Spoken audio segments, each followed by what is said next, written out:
Anyways, good afternoon, everyone. Good afternoon. We're going to get started. My name is Marty Warren. I'm the National Director for the Steelworkers Union. I want to begin with a land acknowledgement. We're gathered here on the traditional territory of many nations, including the Mississaugas of the Credit, the Anishinaabe, the Chippewa, the Haudenosaunee, and the Wendat peoples. This land is now home to many diverse First Nations, Inuit and Métis peoples. Toronto is covered by Treaty 13, signed with the Mississaugas of the Credit. We are grateful to live and work on this land. So we're going to start it off. After that, we're going to start off with a video. Please play the video.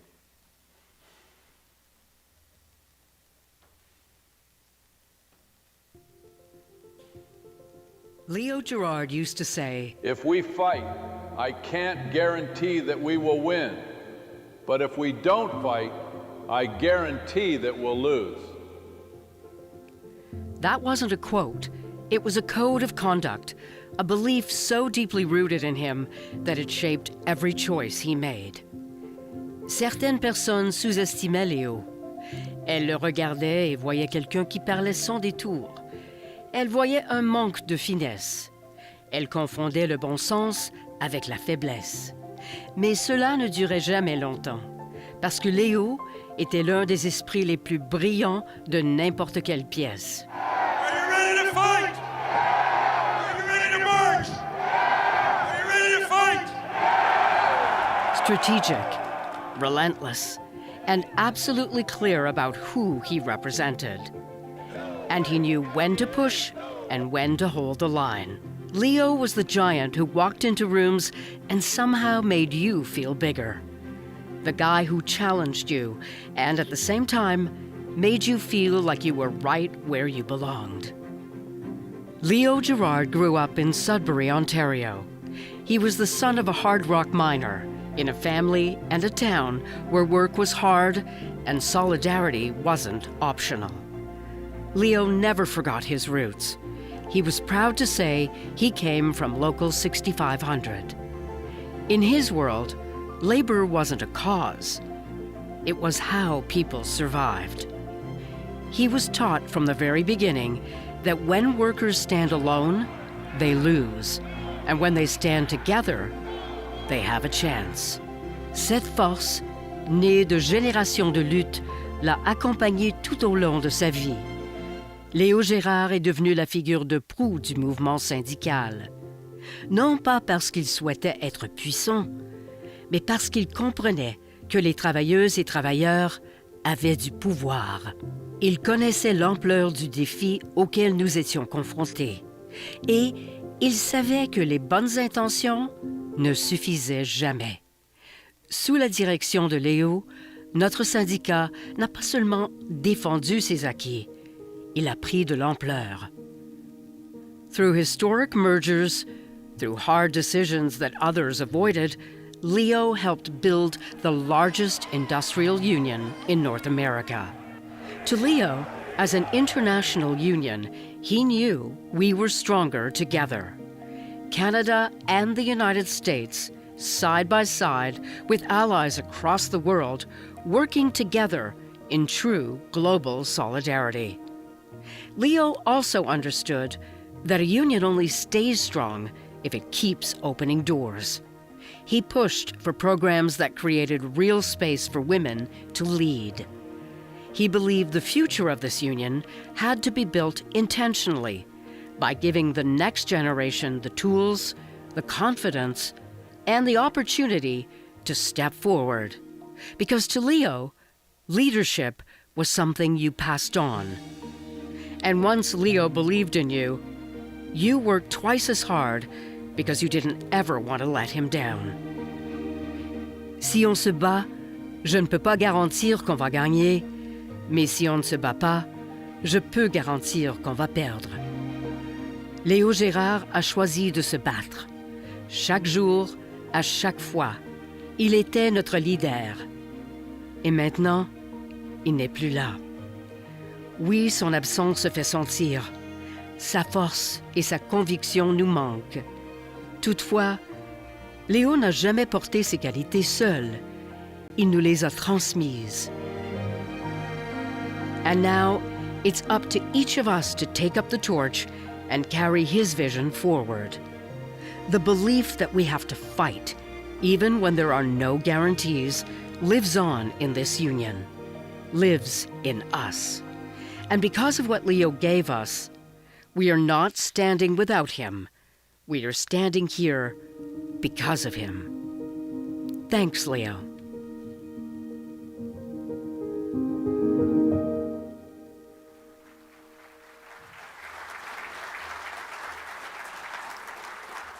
Wow, that's powerful stuff. I want to first of all welcome those that are joining us on a live stream. We have many folks that couldn't travel in, but across the country and in the U.S. and at headquarters, a lot of people are participating through the live stream.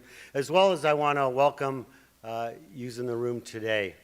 A small shout out to our USW officers, the International Executive Board, USW staff, local union leaders and activists, SOAR members, many from our NDP family, labor leaders that are in the room, and family members of Leo. As you can imagine, there's just too many notables to mention everybody today. But for everybody, I just want to thank you for participating and being part of this great celebration. Let me start by saying Leo was one of the greats. He meant so much to our union and our movement. He was such a force, a powerful leader. He was inspiring. He was a mentor. He was a hard ass. He had the steadfast commitment to our members and the labor movement. He was strategic. He knew early on, Leo knew you couldn't win every strike on the picket line. You had to expose the corporations, the bosses. We had to build power by taking to the streets, shareholder meetings, the courts, trade shows, telling our stories in the media.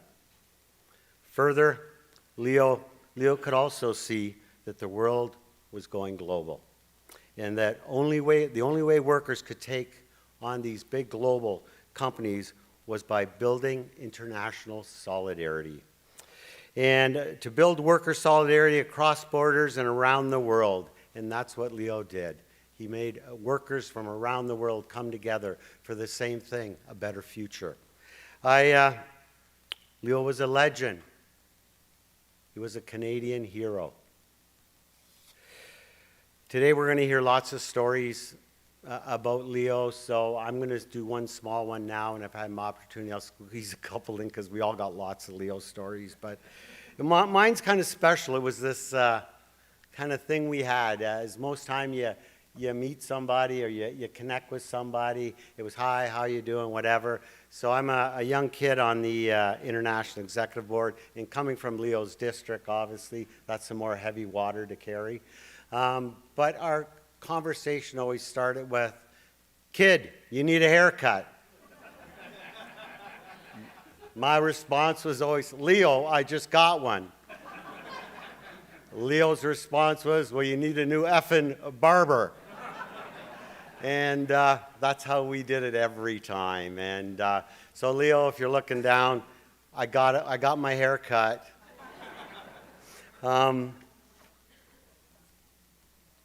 We'll miss you, Leo.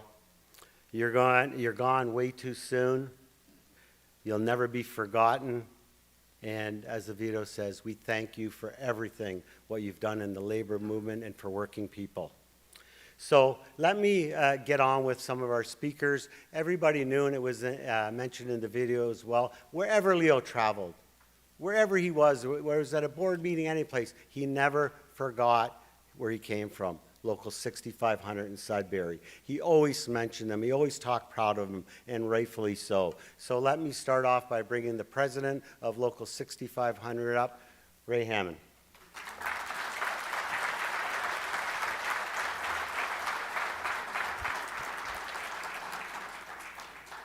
Thank you, Marty. Good afternoon, brothers, sisters, and friends of Leo Gerard. My name is Ray Hammond, and I am the president of United Steelworkers Local 6500 in Sudbury, Ontario. I'm the son of a tradesperson and a third-generation steelworker at the same local, Leo's Local. Today I stand in front of you to celebrate a man I've known my whole life. A man that grew up and worked with my parents. A man that remembered where he came from. A man that did not tell me what was expected of a union activist. He showed me. Leo was at picket lines and rallies. He was there when there were tragedies, and he was there when there were victories to be celebrated. He stood in front of CEOs and banksters that would not listen. He stood in front of politicians that wouldn't change laws and policies. More importantly, he stood in front of members and told them we would fill the jails if they came for us. More importantly, Leo Gerard supported workers. He promoted and supported education. He promoted diversity, and he empowered anyone that was willing to stand up and fight back. Everyone heading off to work has in some way benefited from Leo's tireless work to improve workers' rights and workplace safety. Born in the Inco Company town of Creighton Mine, Ontario, the son of a miner became a 6500 steelworker at the age of 18. He spent 60 years representing the steelworkers and every working person around the world. Even in his final days, he shared memories of past fights and his opinions on the future of the labor movement. He was rarely wrong. Over those 60 years, he made sacrifices so that we don't have to. He sacrificed his freedom facing police and arrests. He sacrificed his safety, even his life, in tough situations in countries with less favorable laws than ours to protect workers. And as we all do, he sacrificed time with his family so that others can support and return home to theirs. Those sacrifices did not go unnoticed. Leo will be missed by countless people, but more importantly, he will be remembered as someone that stood up for the working people and ensured workers had the education and support they needed to stand up and fight for their rights and fight to make workplaces better. Leo stated at Day of Mourning events that we need to mourn the dead and fight like hell for the living. Today we mourn and celebrate a man that taught and inspired generations of labor activists and leaders all over the world. Those people will continue his fight. I, along with over 3,000 members of United Steelworkers Local 6500, mourn the loss of Leo Gerard. And we send heartfelt condolences to his family. We also acknowledge we are where we are as a union thanks to Leo and his leadership.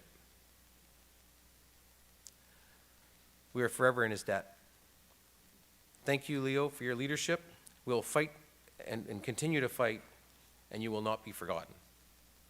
Finally, Local 6500 committed itself to the last words of Leo's final speech at his hall in Sudbury, Ontario. Leo, we won't fuck it up.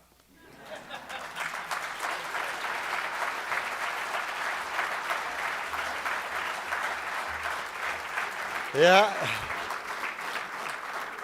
Ray, he's proud looking down. He, as we all know, he loved his local, and his command of the English language was always amazing. He taught me it's a noun, it's a verb, it's an adjective, it's however you want to use it, that word. I will mention one story before I bring up the next speaker, because there's so many Leo stories, but Leo loved to eat. But more importantly, Leo loved his sweets. If you knew in the morning, cookies or donuts, don't mess with Leo's cookies or donuts. So I'm going to meet with them, and again, I'm in the office, but I can see kind of where Leo never really sat in his office. He had a boardroom outside of his office. He sat in the boardroom. But when you're standing in one position while you're waiting to go in, you could see into there. And so I'm looking in. I'm like, okay. I see, Leo's got like a plate of 4 cookies. Anyways, before I know it, come on in, Marty. And as I'm coming in, Leo's putting a napkin over the cookies.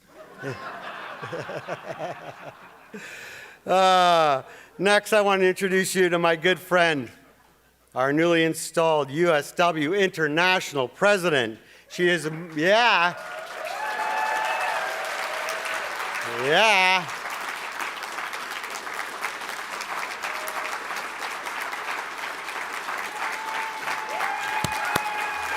Hold on. Yeah. No, come on. Roxy is breaking every glass ceiling that was ever out there. She is, and they're just so damn proud of her. We're so excited about her leadership and so proud of her accomplishments to date. And so, again, our international president, President Brown.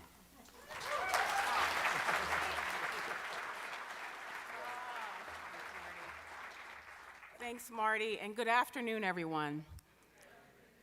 On behalf of the United Steelworkers International Executive Board, many of whom are here today, it gives me great honor to be a part of today's event as we shine light on a person who, in just one lifetime, managed to impact the lives of countless workers across the globe.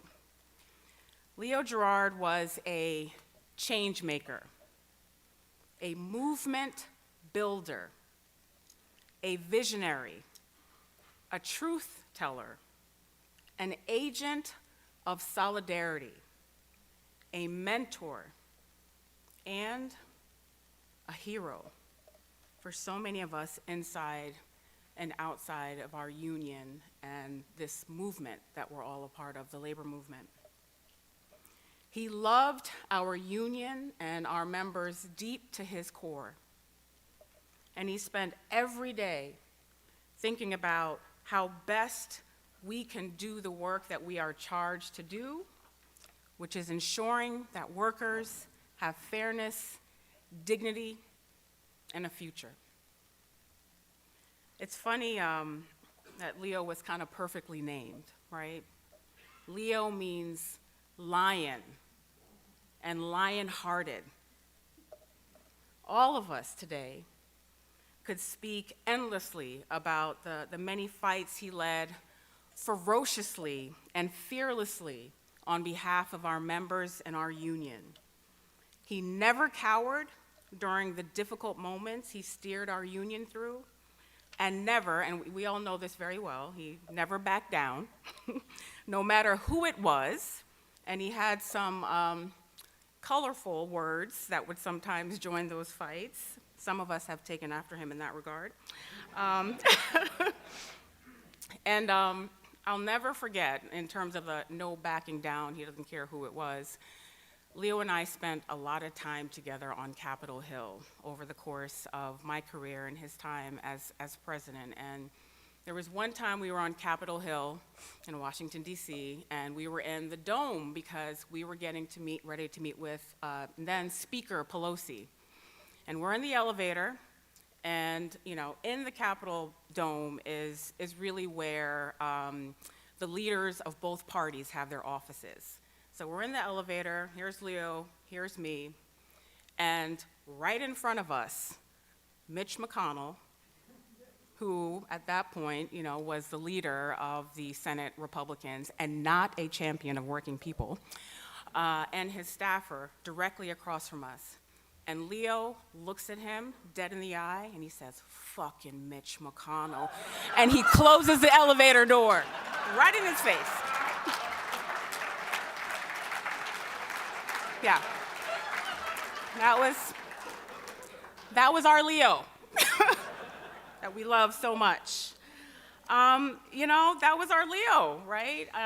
But his roar, right, was that powerful voice that we can all still kind of hear today.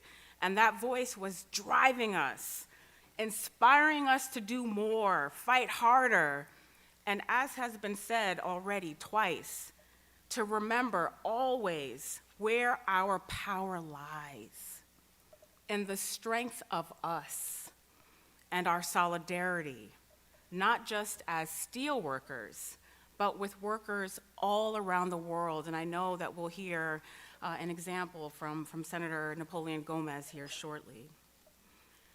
Leo was a masterclass in trade unionism.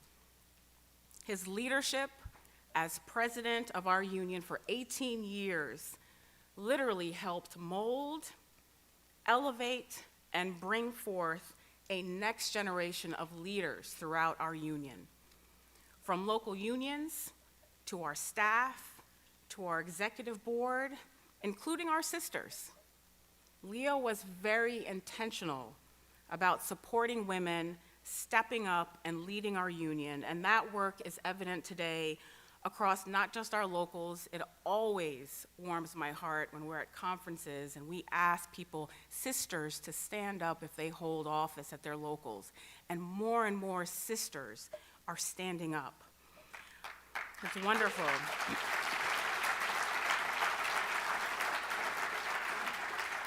You see it across our staff, through our former international vice president at large, Carol Landry, and who you saw in the video, who was the first person to put a huge hole in that glass ceiling in our union.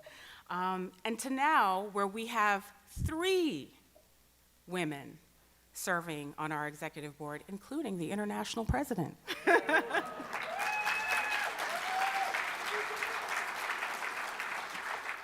So many of us learned at his feet. He taught us to be bold, to be unconventional, to say the hard things, to always be curious, to question, to think. And this lesson is crucial right now at a time when there is so much misinformation and disinformation being fed to working people every single day across both of our countries. This lesson of thinking and the additional lesson of questioning is more essential and necessary now more than ever. He taught us to lead with empathy and to not be afraid to take the road less traveled. He once described me as a gift, but he was the gift to all of us. On a personal level, I owe so much to Leo Gerard. He would always say to me, he called me kid too, "Kid, I got boots older than you." And he'd say that as he was teaching me how to be strategic on trade and manufacturing, how to read a room to understand power dynamics, and to never forget how and where you started. I didn't realize then that Leo was molding me to become who he knew I could be. I just wish he'd been there on March 1st to see the fruits of his labor. Leo, you've left an indelible mark on our hearts, minds, and on our union. The history books will tell your story of this once-in-a-generation force, because you got to say it right when you're talking about Leo, force of a leader whose legacy and work will benefit generations of workers now and into the future. Thank you, Leo. We love you. Thank you.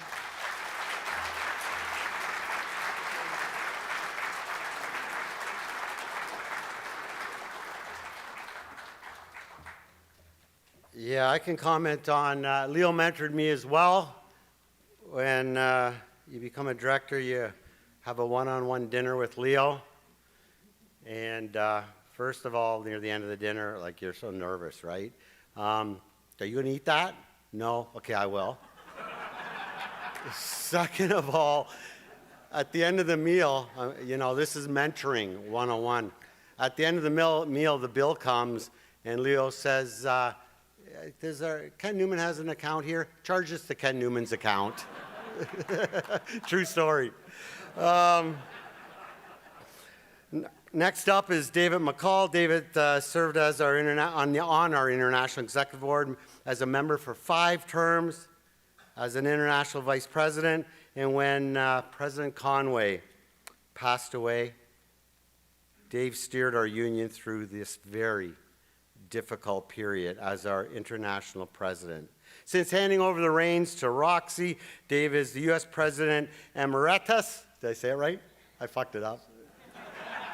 My argument was I come out of a tire plant. We didn't use that fucking language. Come on up, Dave.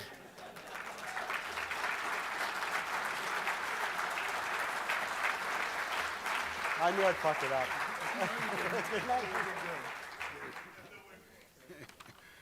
Good afternoon. You know, Leo was a strategic thinker and a tenacious negotiator. He had a strong passion for workers' rights, and he was an advocate with a priority for health and safety. He was also an avid reader and could retain everything he read. You know, we'd have executive board meetings, and Leo, maybe the first or second day of the board meeting, would come out with a stack of books. So each one of you directors, take a book, read this. This is a really good book. Then the next board meeting, you get another book. The next board meeting, you get another book. About the fourth board meeting, you'd realize you'd get your statements from your district accounting, find out you bought all the books. Everyone that heard him speak also knew he had a great gift for public speaking. Certainly, when he got done, people were very enthusiastic about what he had to say. But he was so talented about the speaking. I remember it was at the 2014 convention. Leo had had a little bit of health problems, and his doctors had put him on a diet, and he'd lost a lot of weight. But true to what Marty said, he was a little tight with the wallet. So he was wearing old suits, but he'd tighten the belt up really tight. At that convention, he's given his speech the first day of the convention, and the belt snaps and his pants drop to his ankles. Now, I happened to be sitting in the chair next to him, so I got that view. But he never missed a beat. He just reached down, picked his pants up, and kept talking. And in terms of public speaking, as you've heard today, and we all witnessed it in many ways, he could be a little gruff and a little explicit from time to time. He could drop the F-bomb on any given time at any given audience, and occasionally he would say to him, "Hey, Leo, you know, kind of clean it up. We got some kid in the audience." Say, yeah, I know. Fuck that. Everybody knows. He was a giant in our labor movement, and he shaped the lives of many of us. His experience, his counsel, his leadership gave him an ability to bring all labor together, form the bonds that we all hope for and need, to better defend, protect, and improve the lives of our members, their families, and our communities. And today, you've already heard some of his great accomplishments, and many more will speak of it. But over the 30 years that I worked with Leo, I also want you to know and remember he could be very delicate and very sensitive about some issues. That's the side of his personality I'd like to talk about. You know, I remember it was in the early 2000s, we had an international executive board meeting in Sudbury at Local 6500. And as usual with our board, when we travel to different places other than Pittsburgh, we take tours where our members work. So there in Sudbury, some of the board members were assigned different facilities to tour. I was lucky enough to tour the mines that Leo came out of. The day I went to the mine, they assigned me one of the more senior miners who were around there to show me around, make sure I was safe as I was taking the tour. He explained all the different things that was going on in the mine. It was just a great experience for me. First time I'd been in a deep mine. And the guy that they had assigned me to, I don't remember his name now, his first name was Mike, worked with Leo. And so as we were going through the day, I talked to him about Leo and what Leo did. I said, Leo always talks about being a miner, rah, rah, rah.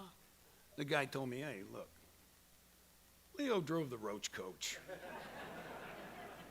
I said, oh. That evening, we had dinner at Local 6500. I was sitting at the table with Leo, and some of the other board members were there as well, and they were explaining the different facilities they've been in. Leo said to me, well, how was your experience in the mine?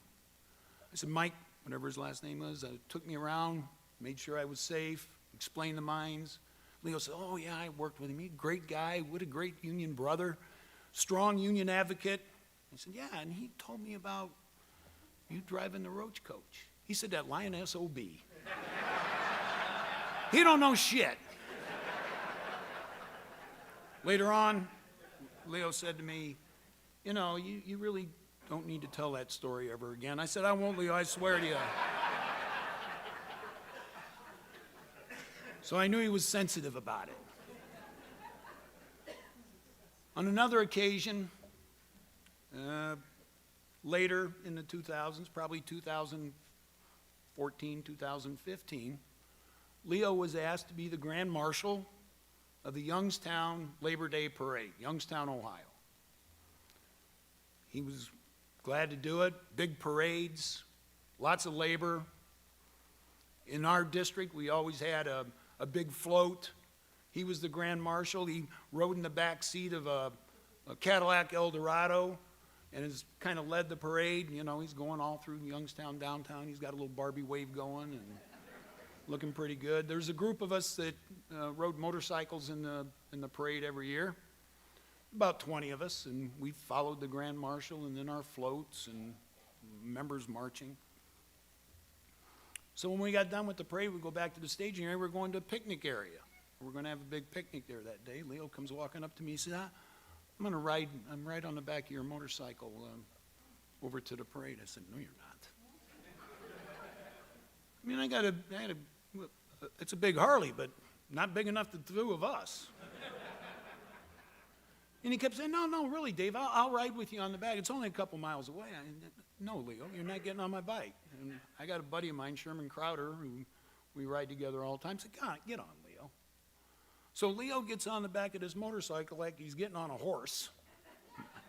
And my buddy can't hardly keep the motorcycle up, but he does. And when Leo sits down, at that time he gained the weight back. He's got his belly there. Next thing I know, my friend Sherman's riding up on a tank of this Harley. We take off, and there's a group of us. We come up to a four-way stop. And as we go to turn to make a left-hand turn, I've got Sherman next to me, and I'm making the turn. As I look in my mirror, and here's Sherman going like this with the motorcycle because Leo's leaning this way. I mean, you ride a motorcycle, you got to lean into the turn, not against it. So we get over to the park, and we've got some video folks there, and they're going to take some video. Leo wanted some video of him riding on the motorcycle for the next convention. And so we go around, and we come around, and Leo says to the video guy, did you get that? And he said, well, let's do it again. And Sherman said, get off my motorcycle. Leo said, no, one more time. He said, get off the motorcycle. And I said to Leo, I said, you know, I've seen pictures in the office with you on a Harley. You never rode? He said, no, those were just pictures. At the end of the day, he was a force, as Roxanne had said. Taught us all much. He was our hero. He was our mentor. He's a legacy that will live in our union forever. And from all of us, I know I speak for everybody. Thank you, Leo. Thank you for your contributions to our union, to our members, and for everything you've done for all of us.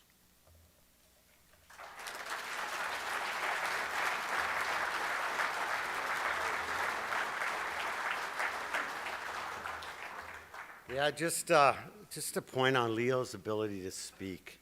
And that's a gift, it really is, because Leo would come flying into a conference 10 minutes before he's on the stage. Actually, he was there early, but he's out on the phone, loud, carrying on. But anyways, he'd show up 10 minutes before, sit down and say, what do you want me to speak about? You'd say, I did this. He'd take 4 little notes, go up, speak for 45 minutes, and have 6 standing ovations.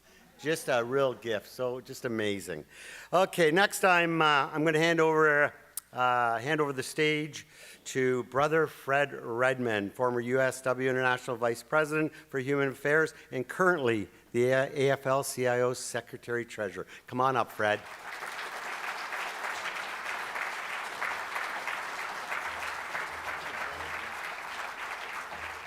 Well, good afternoon, everybody. I would just like to start off by just acknowledging some of the strong and committed leaders that we have in this room. Leaders like our president, Roxanne Brown, our president emeritus, Dave McCall, our national director, Marty Warren, our host director, Kevon Stewart, and the new president of the Steelworkers Organization of Active Retirees, my good friend, Ken Neumann. And let's hear for them. And look, I just want to thank everybody who had a hand in putting this remembrance together and for giving me the opportunity to say a few words about a man whose life has meant so much to so many of us. You know, on the first day of this month, has been stated, but it's worth stating again. The United Steelworkers elected and installed Roxanne Brown as international president, and in doing so, she became the first woman and the first person of color to lead our great and our storied union. And I have been thinking a lot lately about the people on whose shoulders we stand as a union. We have a lot of people to be grateful for, and there are so many heroes in the history of the Steelworkers Union. But there are few who are more heroic, who we are more indebted to than Leo Gerard. And I know he would have been so incredibly proud of Roxanne, his union, and the labor movement that he loved. And I have been thinking about Leo's career, and me and Leo talked a lot about his career. We talked about my career. We both got our start in the labor movement at young ages. And we would both hear our fathers and uncles and their union brothers talk about their jobs, the dangers, the injustices. And we learned from them that collective action, that working people united, was the best and often the only way to move the company to provide safe jobs, fair wages and benefits, a secure retirement, and a workplace free of harassment and discrimination where workers can show up and leave with dignity and respect.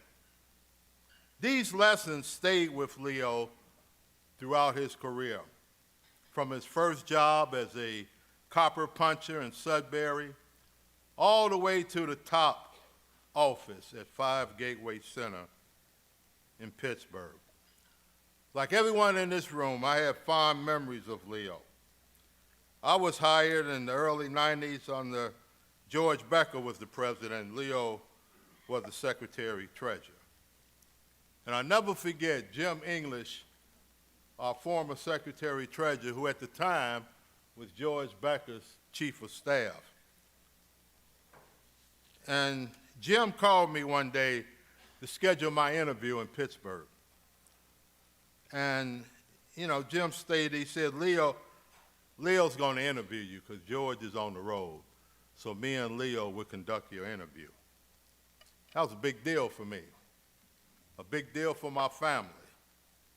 I'll never forget, I went out and bought a brand new suit. And I went to Pittsburgh, and Leo was running late, so I went in the conference room with Jim English, waiting on Leo to come in and do the interview. Jim looked at me and said, "Fred, is that a new suit?" I said, "Well, yeah, yeah, it's a new suit." He said, "What the hell are you trying to do, impress Leo?" And I said, "Well, yeah, Jim, that's exactly what I'm trying to do." Okay. And Jim looked at me and said, "Well, you made a big mistake. If you want to impress Leo Gerard, you don't have to wear a suit. You just need to bring him a donut." And that was a lesson learned. And you know, I've served with Leo for 16 years on the AFL-CIO Executive Board representing our union. And those meetings that we used to go to together in Washington, D.C., that was special time for me because I had time to spend with Leo. And I got to know him as a trade unionist, but more importantly, as a man, as a person who cared about his family and cared about every worker in both our countries. And at every step along the way, Leo never lost sight of where he came from. And he never lost sight of why he was fighting or who he was fighting for. And everything he did on behalf of working people.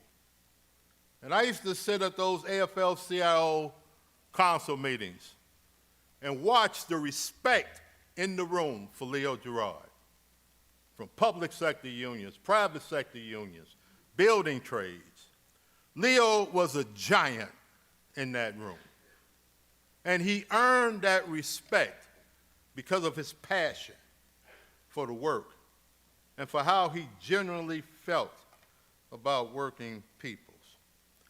And Leo had a commitment. He sought to organize new workers, not for his own ego, but he wanted to organize new workers to make the labor movement stronger. And he oversaw some of the largest and toughest mergers in recent union history. And his goal was to make this union and the labor movement stronger. And he extended that strength by bringing in allies.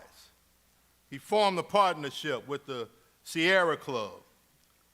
He formed the Blue-Green Alliance to promote the green economy and broaden our coalitions. He helped to create the Alliance for American Manufacturing, to push for a coordinated industrial policy for trade protections and domestic investment. And few people in both our countries knew more about or were better on the issue of trade than Leo. And that's because he understood that we are all connected. He knew what happens to a local economy when a factory closes, that everybody loses. The public schools, the shops, the restaurants, the housing market, the sense of pride in that community. Leo knew that. He felt it in his bones. And he knew that corporate greed and bad trade deals had more to do with that factory closing than anything else. And so he put his heart and his soul in the fight to save and bolster domestic manufacturing.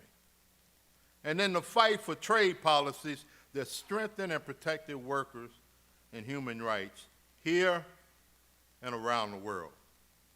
He helped bring together unions representing millions of workers in the mining industry and energy and manufacturing sectors around the globe to establish the Industrial Global Union, to foster worker solidarity across borders, to further democratic unionism, and to be an even greater voice for workers and for human rights. Leo never wavered from these values.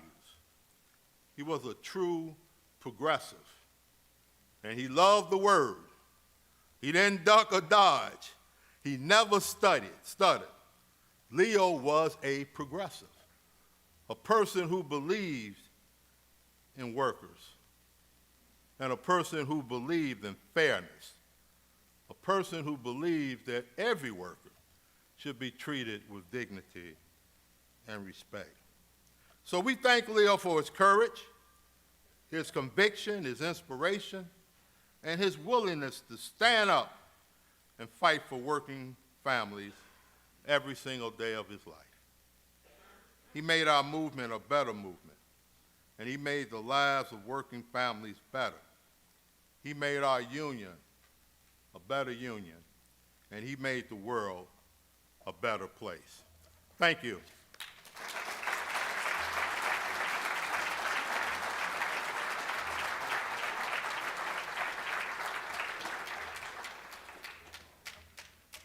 Thanks, Fred. We have some folks have sent in some videos, some remembrance videos, so if we can turn our attention to the screen, and I think we have a couple videos to share at this point.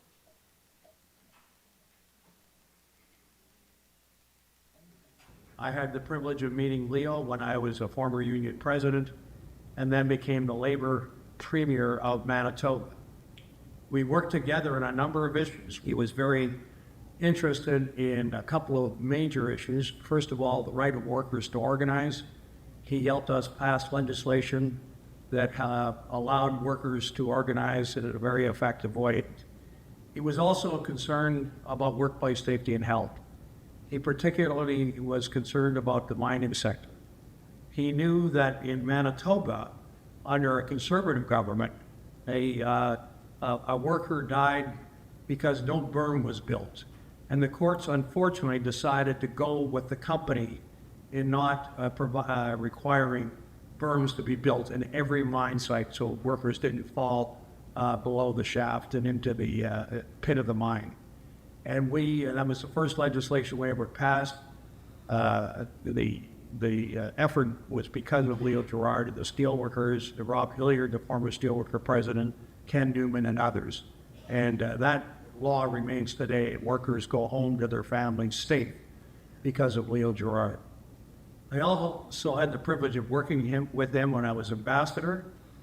He was great to ensure that the Obama administration was aware that the steelworkers represented a third of the Canadian members of the steelworkers, and it wasn't just steelworkers in the United States.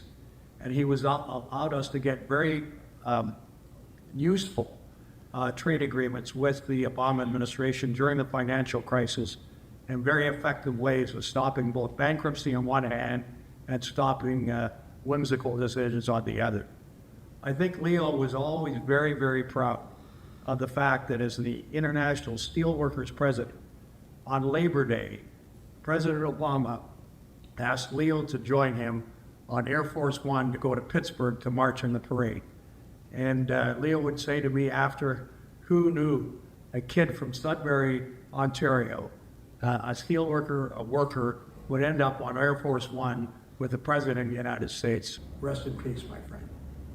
I first met Leo in 1990 when I was sworn in as the director of District 33, and he was the director of District 6 in Ontario. Leo made great contributions to the North American labor movement during his years of service, and indeed to the global labor movement. I want to talk about how we collaborated to build the Blue-Green Alliance that brought together the interests of unions and environmental organizations across the United States and eventually the world to link labor rights, human rights, and environmental standards. It all started when Leo, then Secretary-Treasurer of the Union, joined me in a small town in rural Texas in 1999 at the Kaiser Aluminum annual shareholders meeting to protest the illegal lockout of 3,000 of our members by the notorious corporate raider Charles Hurwitz, who had bought out Kaiser at the time. Joining us were hundreds of environmentalists from California who were also protesting Hurwitz for his takeover of Pacific Lumber and the clear cutting of an old-growth redwood forest. From that day on, Leo and I were committed to building an alliance between labor and environmentalists everywhere we could. Leo hosted the first Good Jobs, Green Jobs conference at the Pittsburgh Hilton. I remember walking into the ballroom that could hold over 1,000 people the night before and thinking, We will never fill this. But Leo just told me, wait and see. He was right. The next day, the room was filled to overflowing with well over 1,000 steelworkers and other union members and environmentalists from across the country. That was when Leo reminded all of us, the choice between good jobs and a clean environment is a false choice. It's both or neither. By the end of the year, we had opened up the Blue-Green Alliance to other unions and environmental organizations. Leo and Carl Pope welcomed in the new Obama administration as co-chairs of an organization with over 14 million members. Leo was one of those special leaders who look over the horizon and embrace what is good for our future. Thank you, Leo. I knew Leo very, very well. For the years after I joined the National Office of the Steelworkers in the mid-70s, when I first met him, right up until his passing. And I thoroughly admired him. He was such a great fighter for working people, for steelworkers, for miners. And as my political career began, Leo was a fantastic supporter. When I became leader of the Ontario New Democrats, he was a wonderful supporter. When I became premier, we worked even more closely together through the very difficult years that we had to restructure the mining industry, we had to restructure the steel industry. And Leo was just a tremendous, tremendous supporter for doing difficult things, doing them well and with great courage. He made a huge difference in the discussions around Algoma Steel, the discussions we had about the steel industry more broadly, in all the work we did in Northern Ontario and restructuring. He was such a great advisor, so creative, so courageous, so funny, so frank. He was just a different kind of person in every way. I never saw him back away from a fight. I had many arguments with him. We had vigorous discussions. But in the end, we always found a way to get to a solution. And I so deeply appreciated his support and his ideas. I admired him thoroughly as he made the move, just like Lynn Williams did, to lead the union in the United States and Canada. And he was an exceptional leader for not only for Canada, but for all of North America. I can remember talking to people in the Obama administration and other governments about what Leo was all about. And they understood just how deep his contribution was and how deep his commitment was to working families. It's a tough fight right now. We're in a tough situation. But I think Leo would very much have wanted us to carry on in the same democratic spirit that he brought to everything that he did. Always thinking that people come first, never forgetting his roots. He was a creative guy. And I think it's in his creativity that I learned the most. He said, well, if we can't go this way, how about going another way? If we can't do this, how about doing that? Can we find a way to save something out of the situation? He had to become a pragmatist, but he was also very much an idealist. He had a very strong feeling for what he was fighting for. And he knew what that was. It was for a better world for the people that he represented and a better world for everybody. And that's what led him to his strong political commitments, both in Canada and the United States, and to his unwavering support for the union that he believed in so strongly. Leo is an unforgettable figure in the history of the Canadian labor movement, in the history of the North American labor movement. His many, many contributions will be remembered by everybody. But above all, I just remember Leo talking to me as directly and occasionally profanely as he wanted to about what he saw as needed to be done and the path that he thought needed to be followed. Leo is just such a figure in my life, and I know in everyone's life who's there today.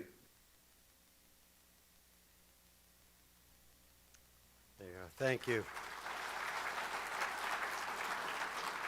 And I believe Bob was here. Yeah, but Bob's there. Thank you very much for your contribution, Bob. We have a couple of notes that were sent in, so I'm going to ask my assistant, Meg Gingrich, to come up and share them with you. So come on up, Meg.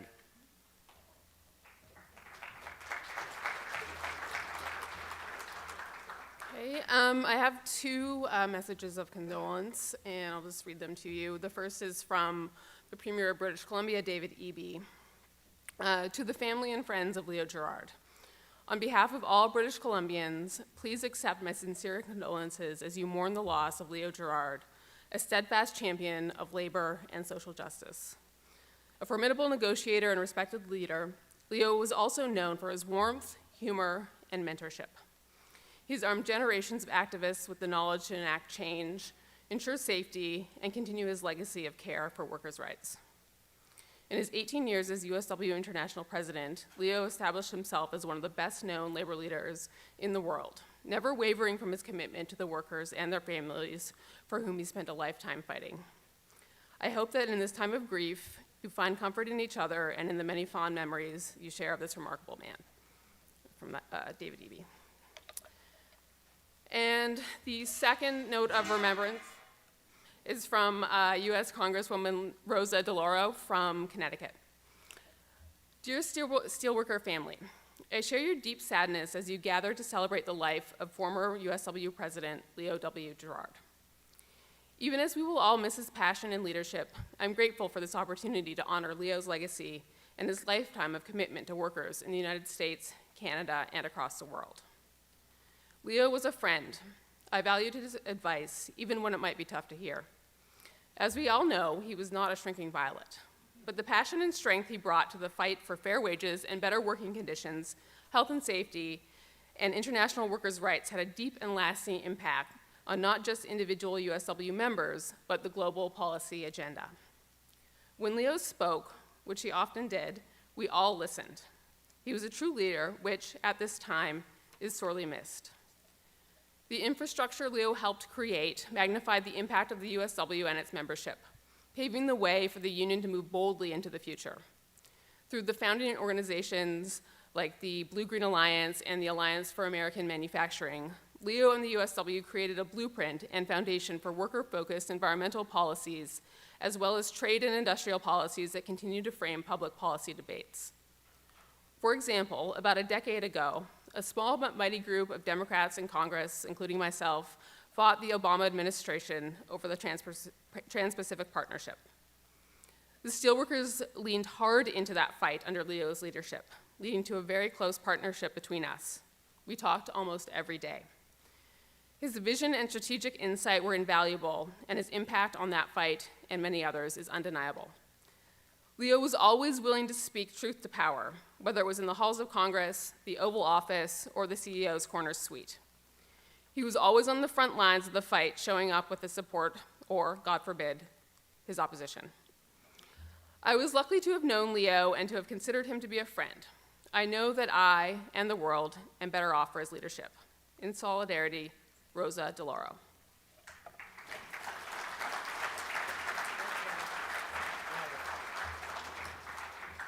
The next person we'll bring up, the next speaker needs no introduction. Actually, you probably hear me use his name quite often. When I took over for Ken 4 years ago, I was told you can blame anything on the predecessor for 1 year. I've stretched out that to 4 years, so if you hear me in the office, oh, that Neumann. Anyways, a dear friend of mine, a mentor of mine, as we heard earlier, the newly elected, installed international president of the Steelworkers Organization of Active Retirees.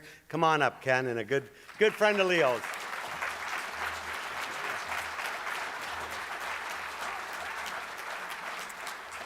Well, thank you very much, Marty. Let me first of all say that I'm going to be very measured in what I say here today. As Marty said at the beginning, that Leo is looking down on us. And for anyone that knows Leo, that when he got to the pearly gates of heaven, that when St. Peter let him in, and we all know his bargaining skill, I am convinced today that he's now in charge of the pearly gates, and I don't want to do anything to piss him off to ruin my chances when my time comes. Sisters and brothers and friends, we're here today because we've lost a friend. But we're here not to mourn. We're here to celebrate an extraordinary life, a life dedicated to the well-being of ordinary working people. Leo Gerard became a steelworker at the age of 18, a union steward at 22, followed by 52 years as an activist. From the Inco Transportation Department to the highest office of the International Union, what a career, what a life. The union's communication folks have provided a lot of excellent material on Leo's remarkable work as the union's longest-serving international president, and I would encourage everyone to have a look at it. Leo Gerard was tireless, fearless, and never surrendered. His style of trade unionism meant getting thrown into jail during the Radio Shack strike of 1978, to going nose to nose in bargaining with the heaviest hitters of the corporate world. From the picket lines to the boardrooms of the powerful, Leo loved it all. He was not intimidated, as you've heard before, by anyone. But Leo was also never content. With the traditional tools of trade unionism, many in this room will know that Leo was constantly seeking for new ways to empower working people. Everyone remembers the terrible tragedy of the Westray mine disaster of May the 9th of 1992. And I remember Leo as then the Canadian National Director. He pledged that we would stand with those workers in that community until justice for the murder that took place that morning of 26 miners. And because of Leo's vision and his relentless belief in the power of the union to fight for all working people, it was 12 years later that the Westray Bill passed in Canada, making it a criminal offense to companies of killing a worker. Leo's vision was not limited to bargaining table or on the shop floor. He sought new capital strategies for shattered communities, new investment innovation to save and create jobs. He jumped into restructuring projects whenever and wherever steelworkers' jobs were at stake. Leo searched for new initiatives which resulted in many collaborations with other unions which you've heard about in North America and around the world. Some of those collaborations resulted in mergers, growing the union in sectors well beyond our traditional base in metal and mining. The commitment to working in common cause also meant alliances, partnerships with a range of other organizations, be they unions, be they environmental allies, and movements for gender and racial justice. Leo also believed in the power of politics to make the better for working people. He believed that our union must be centrally engaged with political parties on both sides of the border, whether it's the NDP here in Canada or the Democratic Party in the US. Leo always made sure that the union's capacity to fight for social justice was strong, and he was always ready to join the fray at home or abroad. In Canada, Leo's work in protecting jobs, building community, and defending workers' rights has been recognized far beyond the ranks of the labor movement. Canada's largest university, the University of Toronto, has recently established a chair in Leo's name, housed at the University of Toronto Centre for Human Resources and Industrial Relations on collective bargaining and worker representation. The university and the steelworkers are, of course, the founding sponsors, but the financial support of this project came from public figures, corporations, other unions, and civil society has been outstanding and far beyond our expectations. In 2023, Leo was awarded our nation's highest civilian honor, the Companion of the Order of Canada. It is bestowed, and I quote, "for the outstanding achievement and merit of the highest degree, especially in the service to Canada or humanity at large." If I can make a small personal comment, I owe a great deal of my activism to what I have learned from Leo Gerard. Like all great teachers, he taught by example, but he was a hard act to follow. Leo encouraged me to seek higher office in the union, and when I first ran for the District 3 director back in 1989, he gave me shrewd and careful advice whenever I needed it. A strong friendship formed, and he's been a touchstone in my life ever since those early days. An irreplaceable source of counsel and wisdom.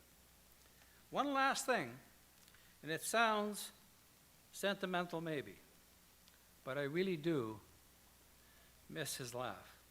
I still hear his big, boisterous laugh in my head. He could break the tension in a tough meeting like no one else. My last visit to Leo before his passing was with my dear friend, Napoleon Gomez, which you'll hear from today. Leo always admired company that come and visit him, be it members from Local 6500, be it retirees. I've had the opportunity with several in this room, be it district directors or local union officers or allies that he's worked with. He's always enjoyed the company. And he was very grateful. It was always very difficult to leave because he didn't want you to leave. But you also had to be prepared when you went to see him to also get a lecture in regards to the things that need to be done and so on. Leo had a big heart, a big brain, and a big spirit. He found joy in the life of steelworkers. He found the inspiration in the hard work being done every day by our rank and file, by our stewards, by our grievance committees, by our bargaining teams, and our relentless health and safety champions. He never forgot the men and women doing the hard work of trade unionism on the shop floor. He also never forgot the example of leadership left by Lloyd McBride, Lynn Williams, George Becker, Tom Conway. He did his best to honor their legacy. So let us celebrate the remarkable life, a life dedicated to the well-being of working people. The best way we can honor Leo's work and commitment is to ensure that it continues.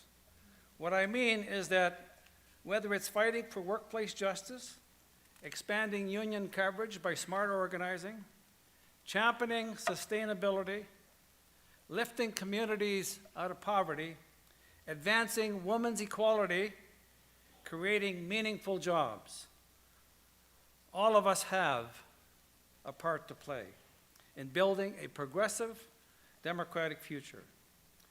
Leo would simply expect us to keep on fighting. So let's recommit to that struggle. Thank you.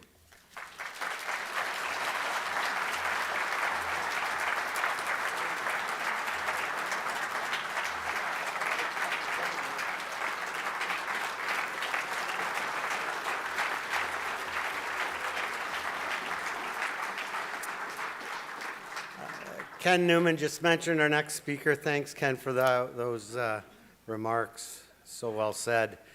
Napoleon Gomez is here from Mexico. Napoleon was a Mexico senator and is still the general secretary of the Los Mineros Union in Mexico.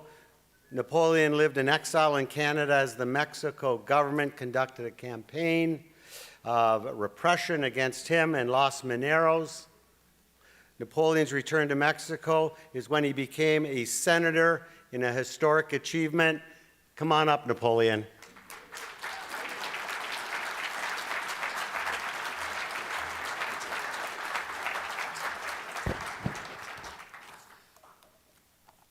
Thank you very much, sisters and brothers and friends. It's a great honor to be here today and speak about such a great person, friend, comrade, and brother. And I stand before you with deep gratitude and a moved heart. Today we gather to honor the memory of Leo Gerard, someone who was not only a comrade, but for my family, for los mineros, the mine workers of Mexico, for the working class, he was such as a brother, he was a brother in life. Leo left these worlds a few months ago. I had the opportunity and I was blessed to visit him and stay with him together with Ken Neumann, and we had spent very nice hours with him. We talked a lot, we remember a lot of things. He was bright in his mind. He was really a fantastic man. And that encouraged me to continue and go back to Mexico, my home country, to continue fighting and to continue on this struggle that we began many years ago. Because when I met Leo for the first time in 2004 in Phoenix, Arizona, we had a breakfast meeting at 6 o'clock in the morning was when he invited me to have breakfast. I said, Leo, restaurants are not open at that time. No, you are going to have breakfast in my room. Okay, we went with Terry Bones and Manny Armenta, and I was with two of my colleagues. And immediately we connect and we share our views. We were really, became very, since that precise and first moment, we became very good friends. And we understand each other because he said something that I shared, and I was talking about this when I was elected trade union leader in 2002, and the national leader of the mine workers and steel workers of Mexico. And we said, at that time, the multinational companies were growing, and they were talking very much about globalization, and how they were going to share their experiences, their policies and whatever in order to increase their profits and their richness. And we immediately said that if we don't globalize same as the companies, in 10 or 15 years we are going to disappear as trade unions. So we should fight together, become in solidarity, working for everybody and go beyond borders in order to continue with this strong and important solidarity. And this is what we did. The following year, we signed a strategic alliance between the United Steelworkers and the union I preside in Mexico. And since then, we have continued working together, sharing our experiences, our educational policies, our negotiating, bargaining strategies, and all that we have done. And of course, Leo, we don't remember only Leo for his remarkable career, of course, that he was. We knew him and we remind him because of who he was: direct, courageous, deeply human. Leo came from the mines, same as me, from hard work. He was the son of a working class, and he understood that dignity is not a speech or a slogan. It's something that you live every day with respect and courage. For me, Leo was much more than the former international president of the United Steelworkers. He was the brother in the struggle who puts a hand on your shoulder when the world feels like it's collapsing and says, hold on, I'm here. I'm on your side, and we have to continue together. He was the kind of friend who didn't ask whether you wanted help. He asked what you needed instead. And in life and in the labor movement, this is rare. And when you find it, it is sacred. I want to say clearly this. In the hardest years of my struggle, when I was politically persecuted and forced to live far from my country, we came to Canada under his advice, unknown, and we left our family, we left our friends, we left our colleagues, and Leo was there, always expecting for us, not only as a spectator, but as a brother. The solidarity of the United Steelworkers became both a refugee and a strength in our fight. And Leo was one of the people who showed me most clearly that solidarity is real, is built with conviction, loyalty, and a deep sense of justice. Because Leo understood something that we must repeat today like a vow. The brotherhood of workers has no borders. It is not in Canada on the one side, it is not Canada on one side, or Mexico on the other. It is those there and those there. It is one working class, one facing the same abuses under different names. Leo taught us that solidarity is not a beautiful word for banners or speeches only. Solidarity means standing with one another. It means showing up when there is a risk, when there is persecution, when there is fear. It means turning what others call an individual problem into a shared cause. And that is why his passing hurts so deeply. It hurts me, it hurts my wife, Oralia. She liked her very much, she loved her. And my children, it hurts Mexican miners, and we know exactly who Leo Gerard was, because he never let us alone. They saw him act when it mattered most. Yet it hurts, but it leaves us a great responsibility to make sure that his legacy never becomes a silent memory. Leo leaves behind an enormous legacy in the United Steelworkers, a unionism without vision, combative, modern, capable of facing the present and the future without forgetting its roots. He knew how to listen to the rank and file, and he stood firm in the face of power, as has been mentioned here several times, and he never lost sight of who he represented, working people. Today, more than ever, the world is testing us. Inequality is growing. Intolerance is organizing itself. Too often, fear is used to divide. They want us to think that only as individuals, to believe we're alone, to accept that everybody must fend to themselves, and that dignity should be a privilege instead of a right.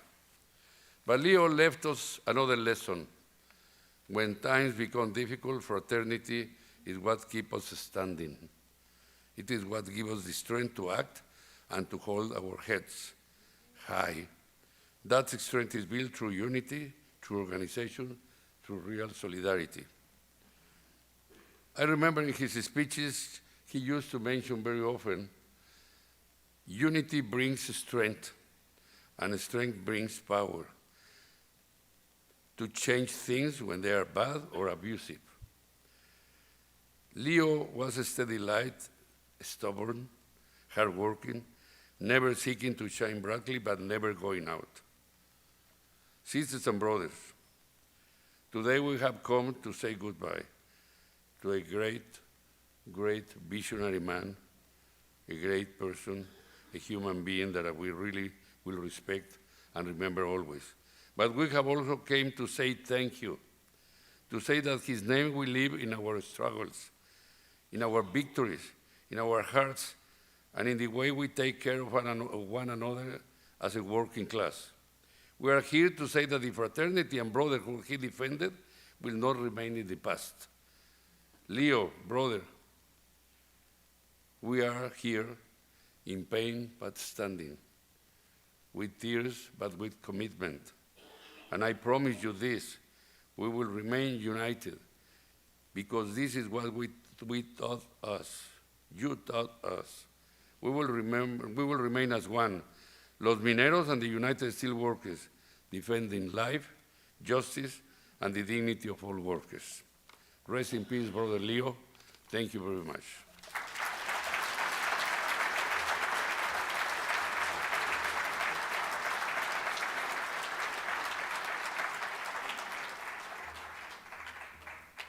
Wow, thank you, Napoleon. That was great.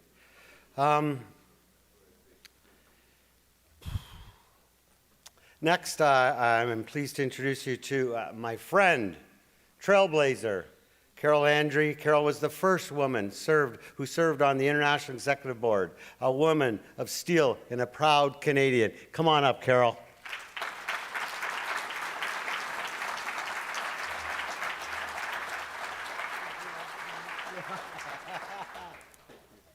I told him his hair looked wonderful. Well, good afternoon, sisters, brothers, family, and friends. Bonjour, mes consoeurs, confrères, ma famille, mes amis. To those of us in the room today, President Leo Gerard was a great union leader.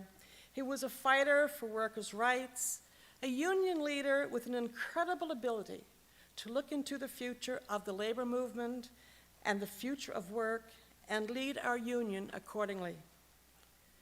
Leo touched each of our lives in some way. He was a personal friend and he was a mentor for me as I moved through the workplace and then through the union. Pour nous qui sommes ici aujourd'hui, le président Leo Gerard était un grand dirigeant syndical, un défenseur des droits des travailleurs, un leader doté d'une incroyable capacité à anticiper l'avenir du mouvement ouvrier et du travail et à guider notre syndicat en conséquence. Leo a marqué la vie de chacun d'entre nous de bien des manières. Il était aussi un ami et un mentor. But much more important than all of those things, I would like to first recognize Leo as a husband, a father, a grandfather, and his whole family, who all sacrificed so much so he could be our leader.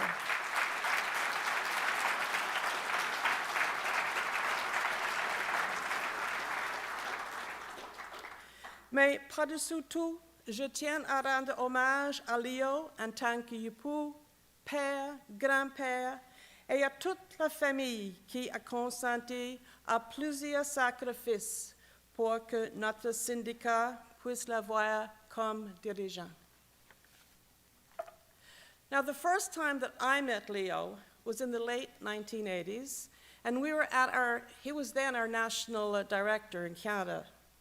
Now, I was attending an organizing school in Banff in Alberta, and word around the school that day was that the Canadian director was visiting our school and that he was going to come talk to us later in the day. We'd also heard that he had arrived late and his room had been given to someone else. Now, not really knowing Leo at the time, I did not think too much about it, and needless to say, when he did come into our room, then we did hear about it. And he was not a happy camper. Anyways, Leo being Leo, he seemed to have gotten over it pretty fast when the manager of the hotel offered him the biggest suite on the property, complete with a swimming pool right in the suite. Yeah, Leo had a way of getting people to see things his way, which I also learned very quickly after I got to know him better. J'ai reconnu Leo pour la première fois à la fin des années 80, alors qu'il était notre directeur national canadien. Je suivis une formation syndicale à Banff, en Alberta. On disait à l'école que le directeur canadien était de passage et qu'il viendrait nous parler dans la journée. Mais on a aussi entendu dire qu'il était arrivé en retard et que sa chambre avait été attribuée à quelqu'un d'autre. Ne connaissant pas vraiment Leo à l'époque, je n'y ai pas trop porté attention. Mais lorsqu'il est venu dans notre classe, on a bien entendu l'histoire, est inutile de dire que Leo n'était pas contente. Quoi qu'il en soit, il a semblé de s'en remettre assez vite lorsque le directeur de l'hôtel avait offert la plus grande suite de l'établissement avec une piscine dans la suite. Oui, Leo avait le don de convaincre les gens, ce que j'ai vite compris en apprenant à le connaître. Now, when I think of Leo and his legacy in our union, the best memories I have are not always about this big guy with a booming voice that, if nothing else, would be intimidating to some folks. I think of the leader who was able to look inside our union, take an honest look at our union, and find out what was needed to make it a stronger union, a more inclusive union, a union that was for everybody. Quand je pense à Leo et à son héritage au sein de notre syndicat, mes meilleurs souvenirs ne sont pas toujours liés à ce grand homme avec une grosse voix qui intimidait la plupart des gens. Moi, je pense à ce dirigeant qui a regardé en travers notre syndicat et examiné avec lucidité les besoins pour le rendre plus fort, plus inclusif, un syndicat pour tous. I think back to the late 1980s when he was approached by a group of sisters from District 6, where the Women of Steel program was born. Now, at the previous convention, Leo had made some comments about the advancement of women in our union and how he felt it was being much too slow. But through the Women of Steel, he planned on doing something about it. And the sisters in District 6 reminded him often of that. Leo stood strong on his commitment to the women, even when faced with opposition and cries of preferential treatment for women. Je repense à la fin des années 80, lorsqu'un groupe de femmes du District 6, berceau des femmes d'acier, l'a interpellé lors du congrès précédent. Leo avait déploré la lenteur de la progression des femmes en sein de notre syndicat. Par le biais des femmes d'acier, il comptait bien y remédier. Et les femmes du District 6 le lui ont rappelé souvent. Leo est resté fidèle à son engagement envers les femmes, même face à l'opposition et aux accusations de favoritisme. I also remember the many times at our e-board meetings, Leo would point to his seat and say, "Someday there will be a woman in this seat." And I would always answer, "Yeah, Leo, but I would like it to be in my lifetime." Well, Leo, once again, you were right.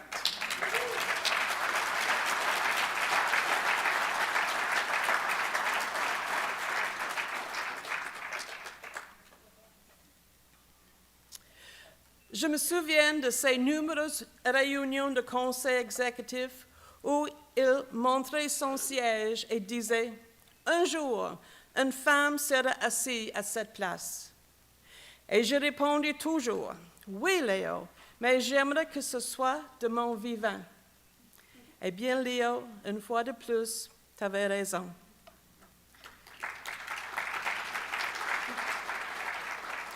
Now, Leo did not stop with the commitment to women. Again, as part of his vision for the future of our union, he wanted to reach out to the younger members in our union. And as a result, today, we are all familiar with our Next Gen program. Next Gen reached out to our youth, taught them about the union, provided education so that they could become active members in their local unions and in their districts. And as he did with the sisters, he ensured the youth had a place in our union and that the future of our great union was in good hands. Leo ne s'est pas arrêté à son encouragement puis son engagement envers les femmes.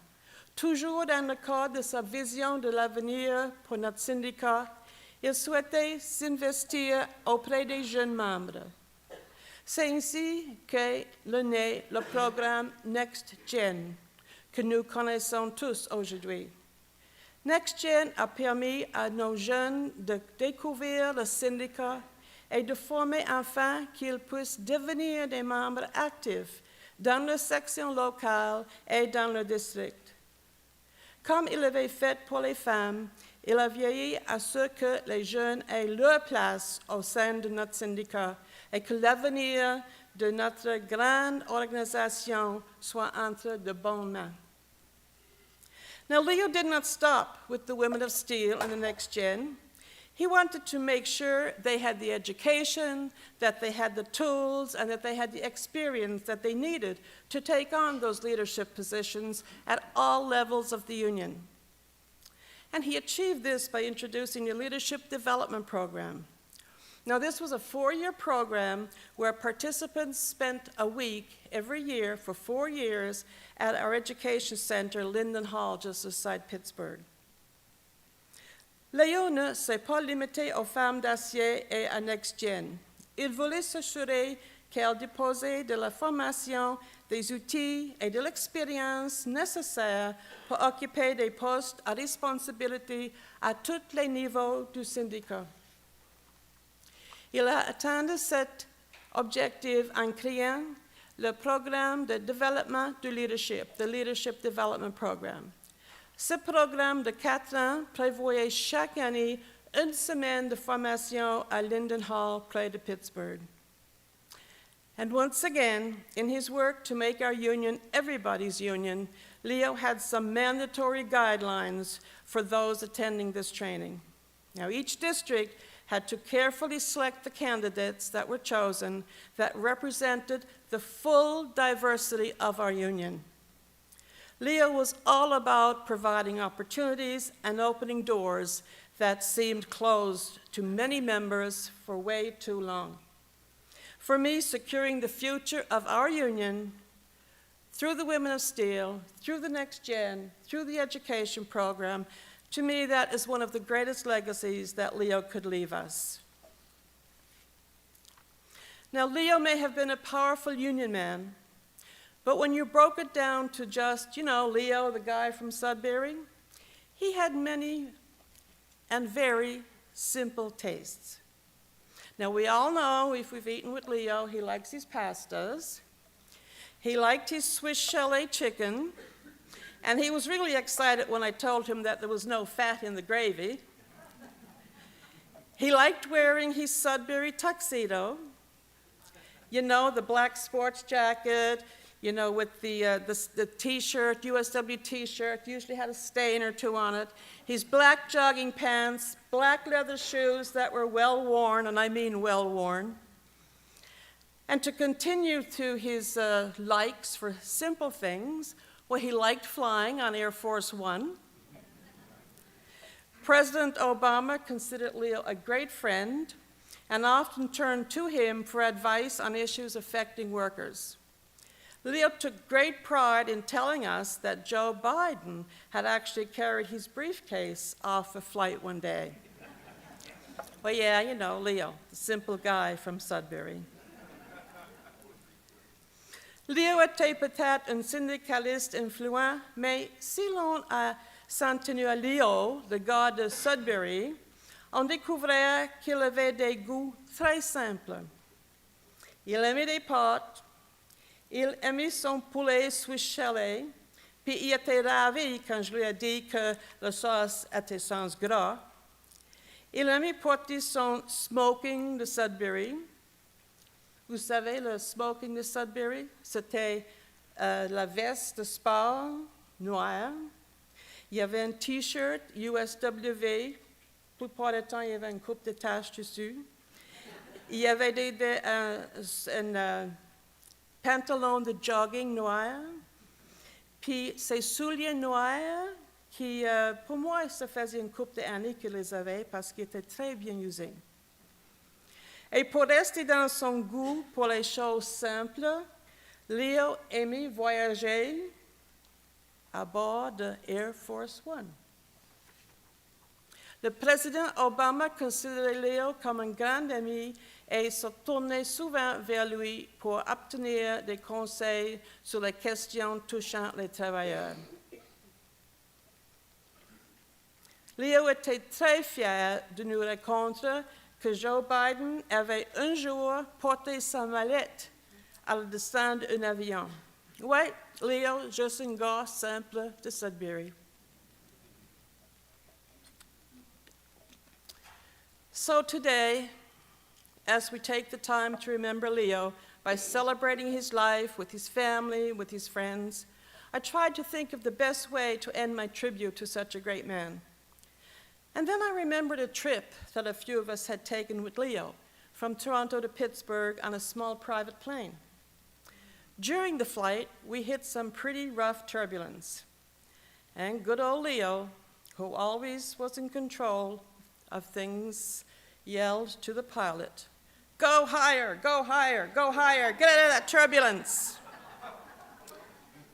Donc, aujourd'hui, alors que nous prenons le temps de nous souvenir de Leo en célébrant sa vie avec famille et amis, j'ai cherché la meilleure façon de conclure mon hommage à un homme si exceptionnel.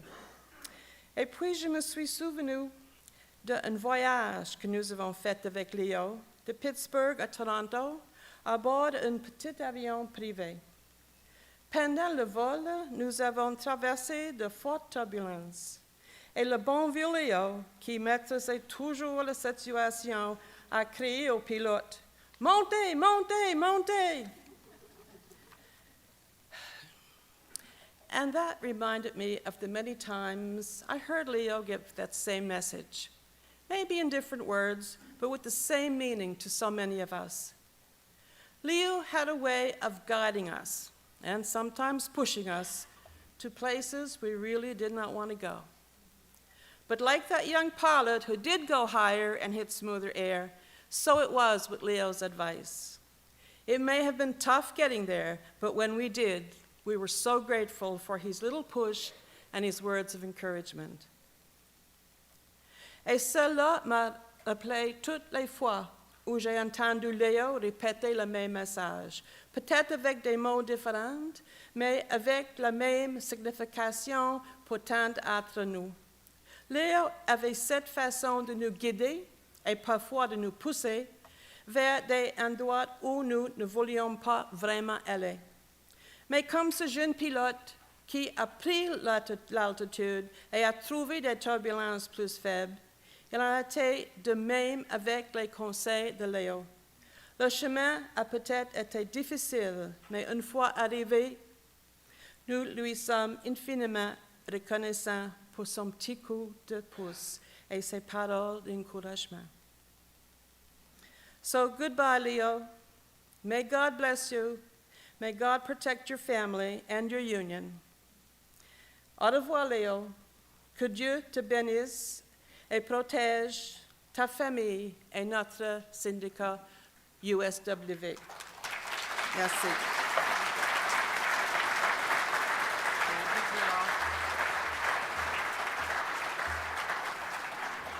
Thank you, Carol. Thank you very much.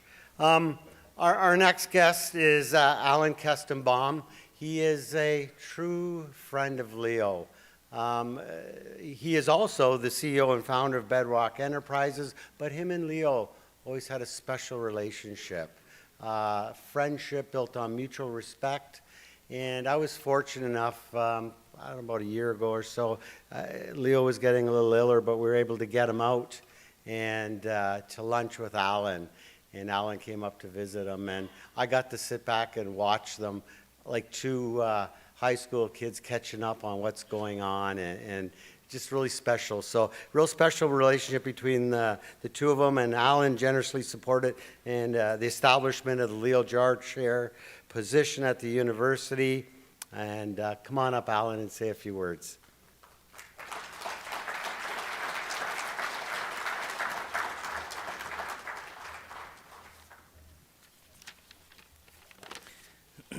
Before I start, I really want to say what a privilege it is.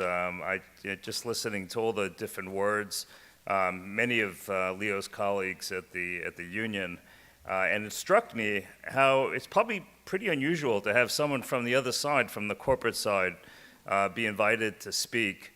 And I think that really says a lot about what Leo was. Leo, someone before, I think it was Ken, used the word pragmatist. That would be a great word to describe him. He was a pragmatist in all sense of the word, and when you had a problem and something needed to get done, whether you were in labor negotiations or anything else that was happening, you can always call him up and get some words of advice, and it was never, hey, we gotta win and we gotta take it all. It was always, hey, let me give you some ideas on how to handle this situation to get the outcome that you want. And that was really something super special about him and unusual.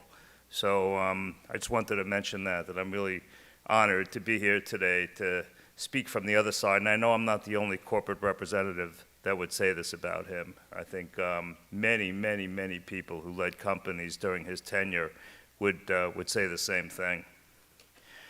About a year and a half ago, many of us gathered together at the University of Toronto to dedicate the United Steelworkers Leo Gerard Chair in Collective Bargaining and Worker Representation. It was a special night where we paid tribute to Leo and dedicated this chair in recognition of what a giant Leo was and the enduring impact he still has. I was proud to be co-chairman and speaker at that event. I met Leo about 14 years ago in 2012 while I was running Globe Specialty Metals. We had just acquired a ferrosilicon plant in Alabama. During the diligence, we learned that the prior owners had lowered workers' pay by $3.20 a day, an amount that may sound trivial, but when you saw the poverty that existed in that area, you realized it was trivial to the company, but not to the workers. After closing, I restored the pay back to where it was prior to the reduction. The next day, I received a call from Leo's office asking to meet me in Washington, D.C. for breakfast the following week. Of course, when you receive an invitation from a legend like that, you go. As I sat down with him, he asked me point blank, "No one ever raised wages without being asked to do it. What's the catch?" When I told him I did it because it never should have been taken away in the first place, a new friendship was born. He championed all of our trade cases for silicon metal. He introduced me to the Stelco opportunity by telling me the company was a mess, but the facility was excellent. And if I can turn it around, I would make a lot of money. On pure trust, I bought the company with almost no diligence, took it public 4 months later, and eventually sold it to Cleveland Cliffs while sealing a 32% CAGR over 7 years for our shareholders and restoring pride to Stelco, and restoring excellent worker relationships with our employees, especially the union. Several years ago, Leo had a heart attack. He was in a hospital in Pittsburgh. I went to visit him, ready to ask him about how he was feeling and what his recovery prognosis was and timing, and all he was interested to hear about was about Stelco and how his workers were doing and how the business was doing. That was Leo. Always worried about everyone else, always focused on business. About 2 years ago, when Ken told me how ill he was, I went to visit Leo in his assisted living facility in Sudbury. It was the last time I would see him. I presented him with gifts from the workers, which were several pieces of Stelco merch and souvenirs.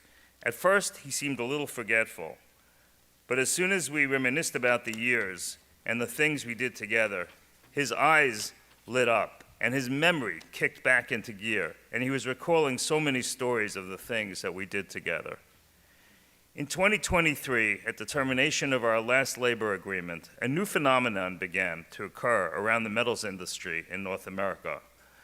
We would bargain with the local leadership for weeks and even months, reach agreement, only to have the members vote the deal down. This was unheard of. The USW, from the leadership down to the heads of the locals, were clueless as to what to do about it. Inevitably, this caused distrust in the negotiations, rendering them essentially meaningless. Well-known steel companies that were inherently American were lost to foreign powers, despite USW leadership's strong opposition. Why? The locals themselves opposed the union leadership. This trend is very, very unhealthy. While battles may have been won, the war will be lost. This dangerous precedent will ultimately result in a weakening of workers' rights and company relationships. We all miss Leo. Leo ran the union with both an iron fist, a heart of gold, with his word of trust. No local union or business leader ever crossed him, and with his sense of brilliance and fairness, one of the most challenging periods in the steel industry history was navigated with dignity, fairness, growth, and stability. On a personal note, I miss you, Leo. May God bless you wherever you are, and may all of us continue to live and abide by your legacy. Thank you.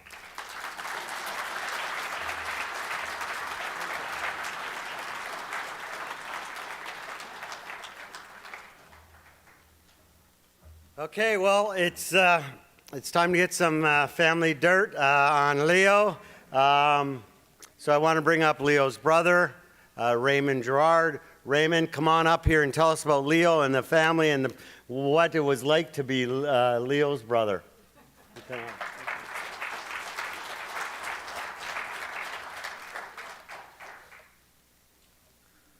I'll do what Leo used to do.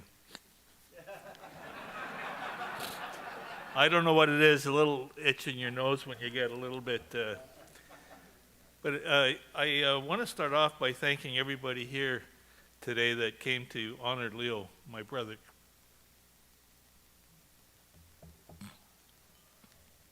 There's, to watch Leo, the powerhouse, go down with dementia was just heartbreaking. When he was in this home, the days were long, and I live in Ottawa, and he's in Sudbury, and I worried about him constantly and made sure that he was well cared for. But it was tough. It was tough doing it from Ottawa. Leo had an amazing love for his family, his wife and his children, his grandchildren. He looked at the sacrifices that he made for the union, really sacrifices he made for his family. They were able to live a life that I would say was a much better life than he had, for sure. So with that, I had a sense of guilt being in Ottawa. I thought about moving him to Ottawa, and I didn't think his family would appreciate that. But so then I thought, well, I'm going to get him a house. And then I thought, well, I need 24-hour care. And it gets a little carried away. And he was in a place that he was getting pretty good care. So from that perspective, I could feel okay. But more, I was concerned about the loneliness and being a real powerful figure. And all of a sudden, you're in a place where nobody knows you. They treat you like you're an old man. And so that was really tough to deal with. I want to acknowledge a couple of people, 3 people in his life that I think went above and beyond caring for Leo. The first one is his best friend, Ken Neumann.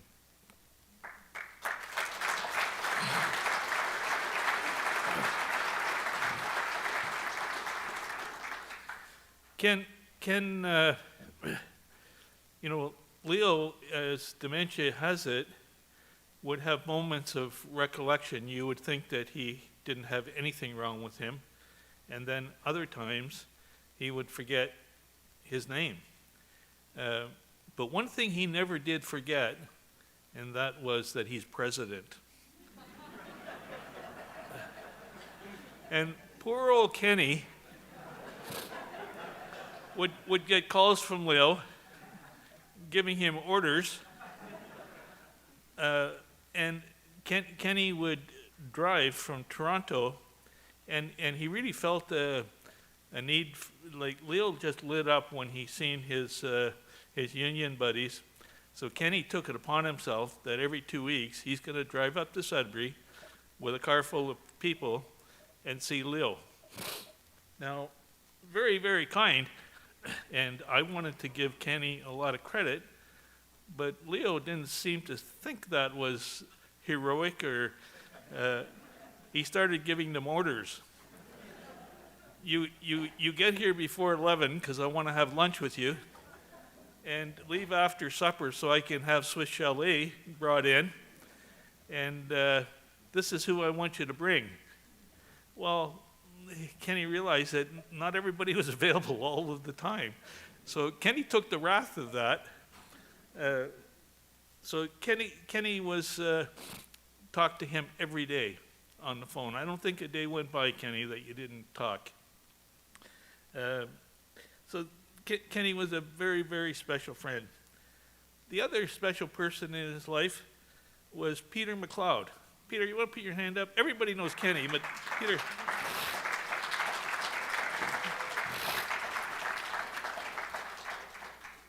I think Peter is the SOAR rep for the area. I don't know what that means, but the only thing I know is that Peter became one of the soldiers that Leo would boss around. And he would tell them, don't come without a toasted bagel, toasted both sides with butter, and a coffee. So he would show up to Leo's room, and sometimes Leo would be in a fog and just throw the bagel on the bed and not appreciate it. And I thought, poor Peter. I phoned Leo. I said, Leo, for crying out loud, Peter's come to see you 3-4 times a week. He's constantly bringing you things. He's been so kind to you. You need to shed that little attitude and be very thankful. He'd go, yeah, but, and then he'd drop an F-bomb, and like no appreciation. And then I'd show up to talk to Leo, and he'd say, you know that Peter, he's so good to me.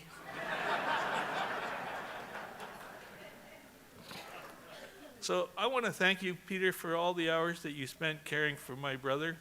Our family is hugely thankful, and it really helped him get through that time.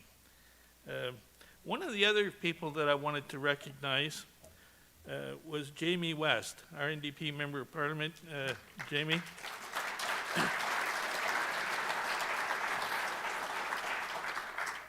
I want to say that my corporate brother that's here, I'm with you, buddy. So NDP is not my I don't know how I want to say that, but I'll say it very carefully because there's a lot of people here. NDP do really good things. So, and again, I grew up in a labor family and got into business, and yeah, that's all I'll say.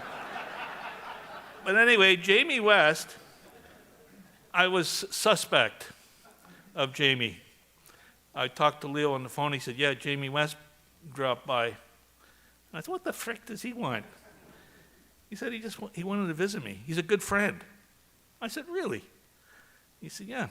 So as time went on, Leo was in there longer and longer. I realized that Jamie is a really, really busy guy. And he would drop in on Leo on crazy times of the day.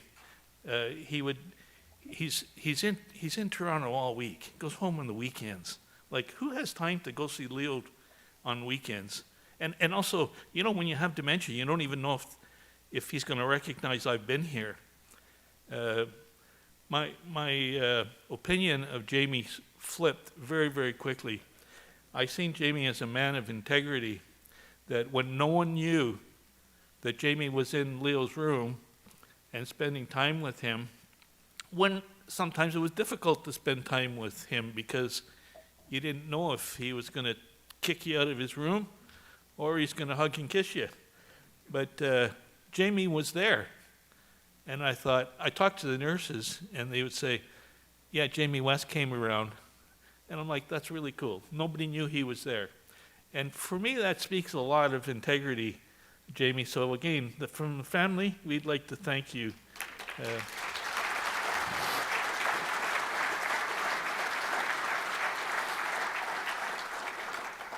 I wrote a speech, and like Leo, I'm not very good at reading speeches, and the speech I wrote was, I watched the videos. Leo never bragged or shared anything that happened.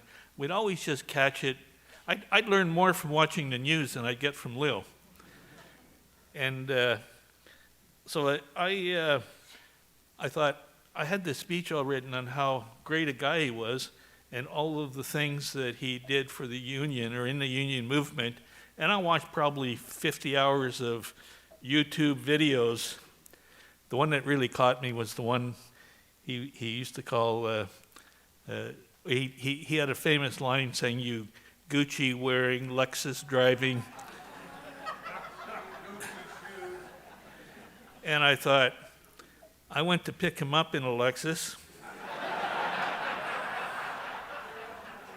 And I really like my car, so I'm not trading it. But anyway, I watched all these videos of Leo, and so I knew a lot about what stuff he did, and so I wrote this great speech, and I was going to be like, did great things, like amazing things.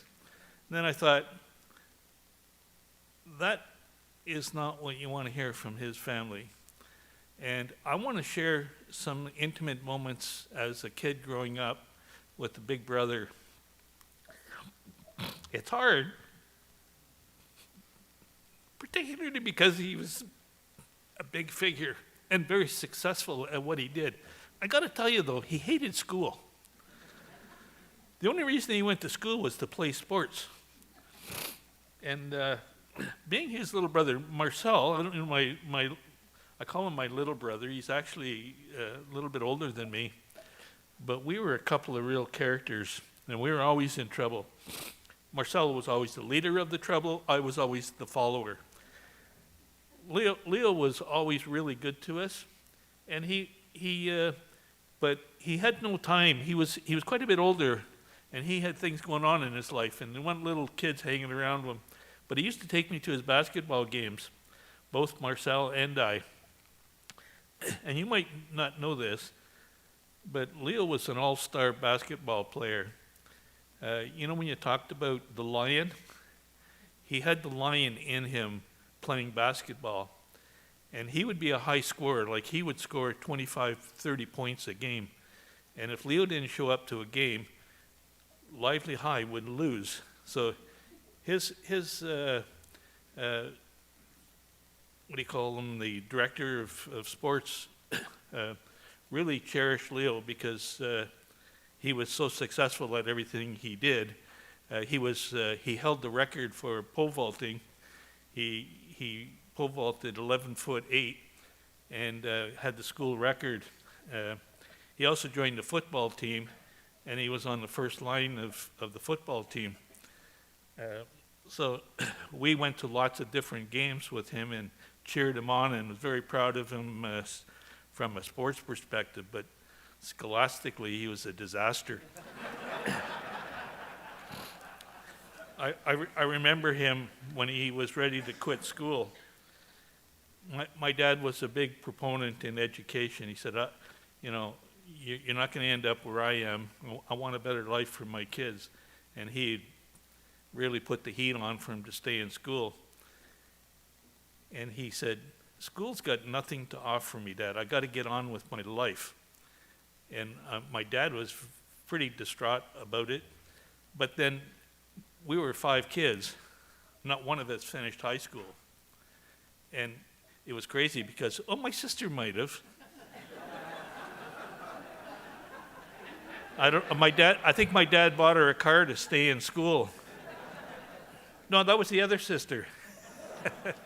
But anyway, so we go to these basketball games, and because he was the sports jock, the girls in the school always kind of hung around him. And I remember this one girl, and I knew that something going on. I was pretty young. I was maybe 12, 13 years old. And she said, "Can you remind Leo that he promised to walk me home after the game?" I said, "Okay." So after the game, I said, "Leo, Brenda said you're going to walk her home. The game's over at like 9:30 at night." He said, yeah, I'm going to walk her home." He said, "But I'm going to tell you, you little buggers are going to stand back 30 feet. You know, can you count 30? We want you 30 feet behind us." And so he walked this girl home, and it was getting a little, maybe hold a hand, or like Leo is pretty shy. And we got to the stop sign. By the way, I have to make a clarification. This is a very, very important clarification. We are from Lively, not Creighton. My brother-in-law is from Creighton, and he poached my sister. Lively and Creighton, you don't mess with the women in Lively. He got away with it, but I think they've been married how many years? 44 years, and I don't let up on them. You don't mess with girls from Lively. But anyway, sorry, Bill. So we got to the corner, and Leo instructed us to stay at the corner. And he walked up the street a little further and went into her yard, and then he disappeared. So we were hanging around, maybe 4 or 5 minutes. Of course, Marcel, he was always had a great imagination. So he described to me what was going on while we were waiting. And Leo then said none of that was true. So it was interesting because Leo was older than me. Leo didn't graduate out of high school, left high school. The director of the sports, he thought the sun shone on Leo. So here another Gerard is coming into high school. So he's like, "Ray, report to the office." And I'm thinking, what did I do now? I go to the office, and he's like, I signed you up for basketball. I want you to show up on Monday morning. Okay, and I signed you up for football. I go, oh, okay. So I played basketball in the courts with other kids, never played anything.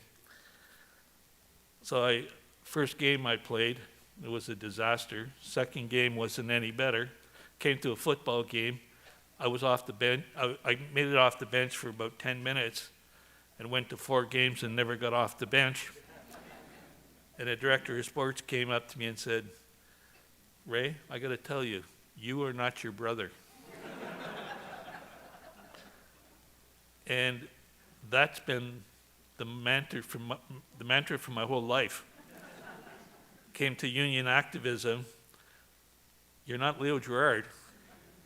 So it was, but Leo was very good at giving me advice. As a young kid, I was going off the track. And of course, he was busy. He met his love of his life, Susan. And so we didn't see too much of him after that. But he heard from the grapevine that I was smoking pot. And I said, "I never inhaled." So Leo's counsel to me, "If I catch you smoking pot, I'm going to kick your ass. You understand that, boy?" I said, "Yeah, Leo, I get it. I'm not. I didn't. I really didn't." But anyway, I lied. But as Leo grew older, I could sense his really passion for people and empathy. And one of the stories was, I remember my dad, Creighton, was 2 kilometers up a highway away from Lively. And that's where the mine was, and that's where all the workers went to work. And I remember my dad, he would be coming back and he would see a cop there with the looking for speeders and have radar out. My father would turn around and he'd sit there and he'd flash his lights for I know there's a generation gap here maybe, but flashing your lights means there's radar ahead.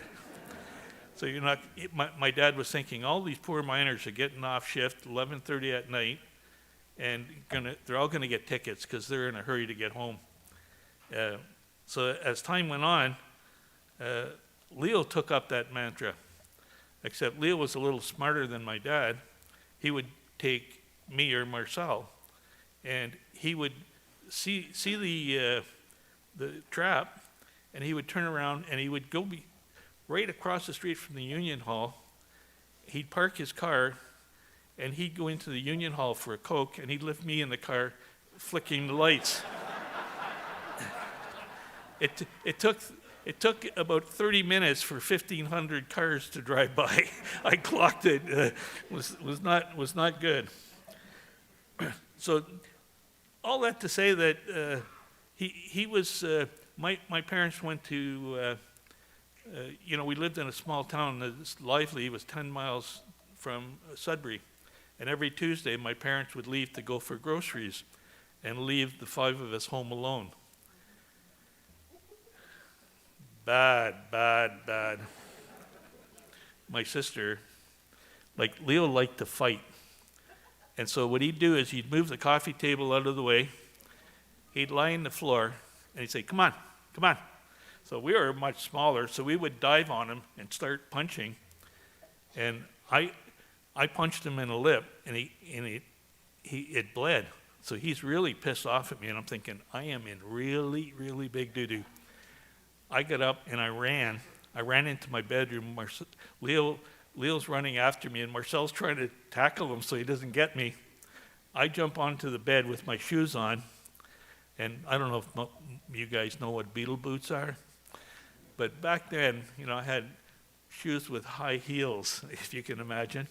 Anyway, I'm jumping on the bed. Leo's trying to reach for me, and I went like that, and my heel caught his nose, and I broke his nose. So he's very, very upset. He started fighting with my sister. My sister's really volatile. You don't mess with her. She grabbed the bottle of ketchup, and back then ketchup was in glass bottles.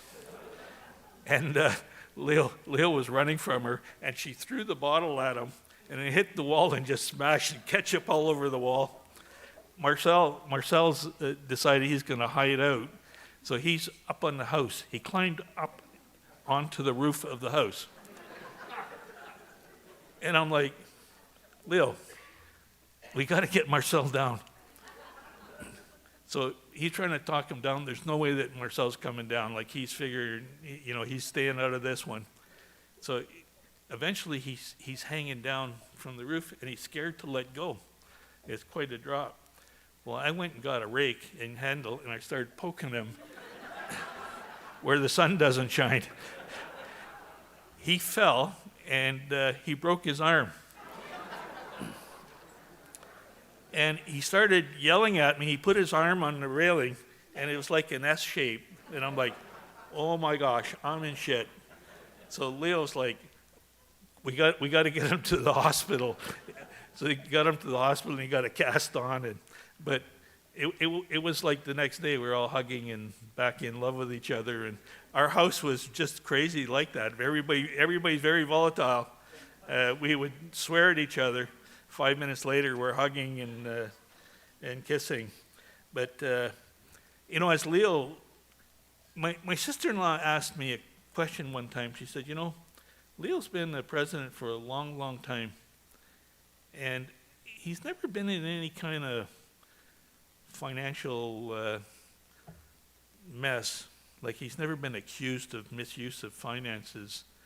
And I thought about that for a long time. And I said, when I looked at it, I thought, I think the reason for that is that Leo really didn't care about things. He didn't care much about his clothes. He didn't care. The only things that he had are the things that his wife cared about. So Leo would drive a car was a car. It's to go, as long as it drives, I'm good with it. And so I felt that, and you know, when he used Ken's credit card, I understood from Leo that he never touched cash, that he used to call his secretary, tell him where he was going to be, and she would call and arrange for a payment. And so he didn't deal with money. He stayed far away from money and what money can do to a person. So I thought that was pretty interesting. The other, and I don't want to roast Leo because he's my brother, but he had a lot of things. To say that he was cheap is an understatement. I recognized when they would come and visit, and my wife is a great baker, and she'd bake all kinds of stuff for him. And always before he left, he'd say, can I take these? He'd take the rest of the cookies, the rest of the muffins, and he'd put it in a bag, and away he went. You know, it's like, well, they sell those things, you know, like, leave me one muffin, will you? But anyway, when he was just beginning to with his dementia, I thought, I want to take him to a really, really nice restaurant. So there's a 5-star restaurant in Sudbury, believe it or not. There's a 5-star restaurant. Sorry, guys from Sudbury. Anyway, this Italian restaurant was really special. And so I'm pumping Leo that we're going to this great restaurant. And I said, what are you going to have? He said, I'm going to have spaghetti and meatballs. And I said, yeah, of course.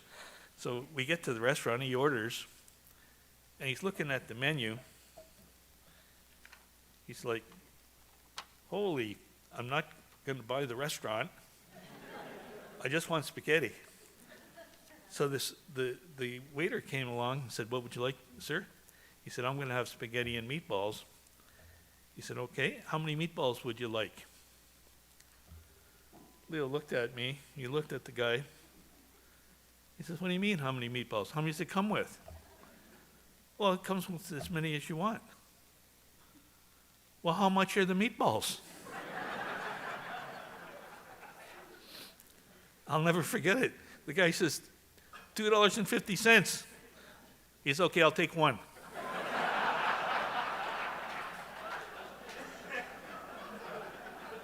I said, Leo, you can afford 4 meatballs.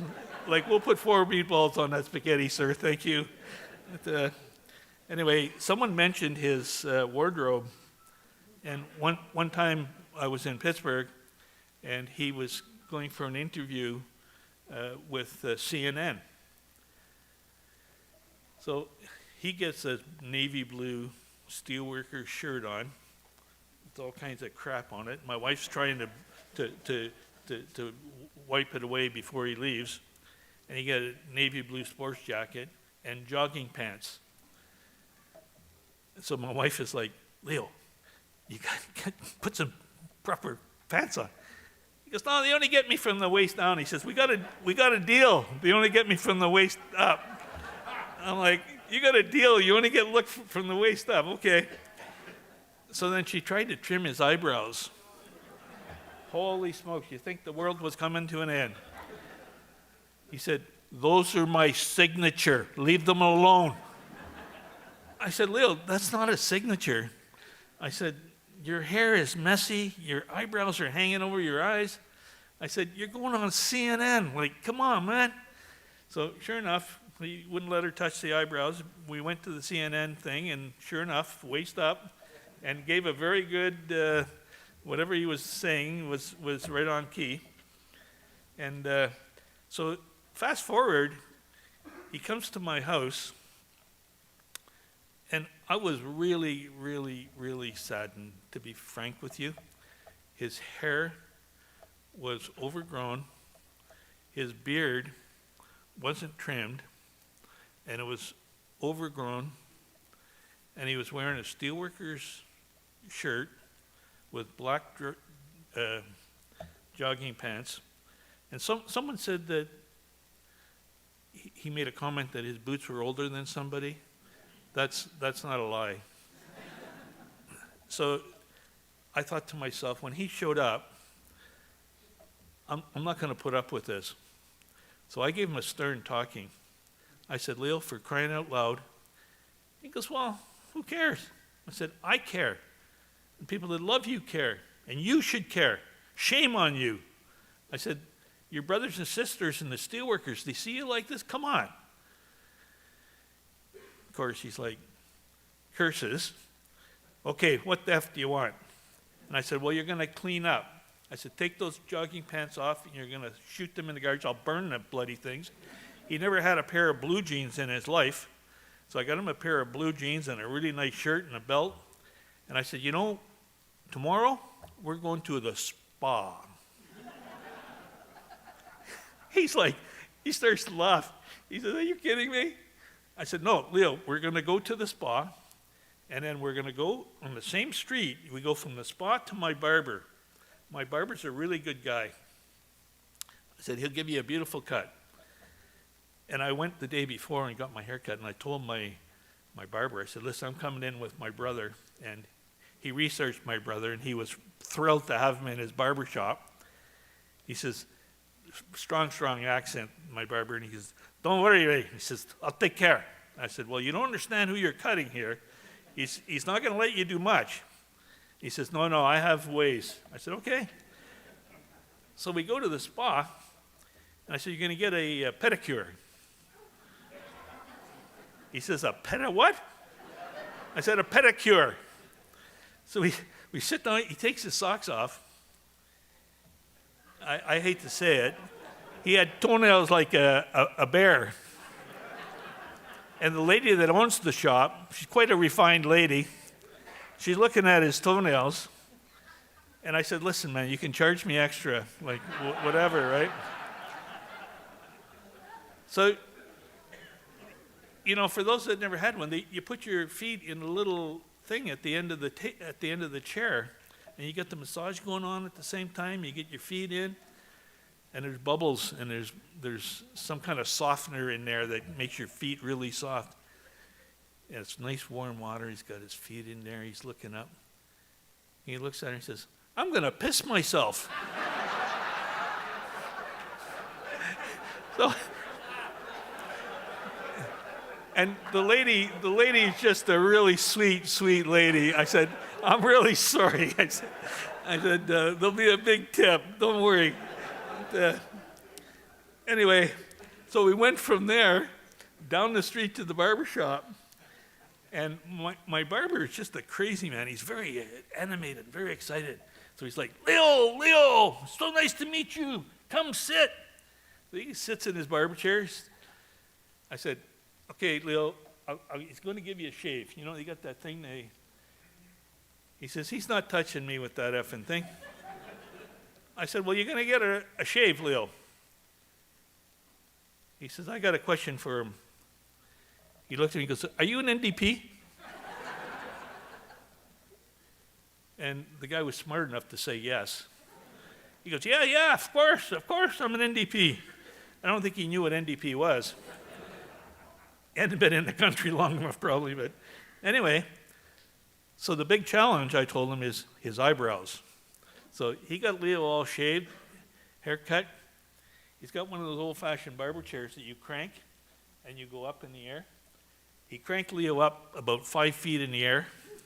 He took the lever, pushed the lever, Leo went back. So he's sitting like 5 feet off the ground with his head back. And he said, Jade, what the F are you doing? He said, I'm doing my craft. He said, this is my craft. You do your craft, I do my craft. And so he got the scissors out, and it was funny because he was just making noise by his ear. He was going, chuck, chuck, chuck, chuck, chuck, chuck, chuck. Leo's thinking he's cutting his hair, and then all of a sudden, chuck, chuck, chuck, chuck, chuck, chuck. He cut his eyebrows right down. I was like, so happy.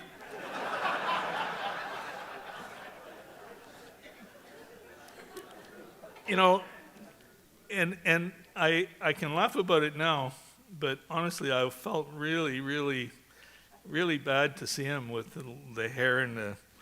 So he did improve somewhat after he burnt his pants. But I bought him a pair of shoes that you could slide on, and it was like a Velcro to, and I took his old shoes and I put them out in the garage. I thought I was going to put them in the garbage. He grabbed the shoes and he put them back in his suitcase. I said, Liv, I got a brand new pair. He goes, yeah, but I'm going to use these for when I go walking. I said, no, the new ones are for walking. But he just couldn't help himself, I guess.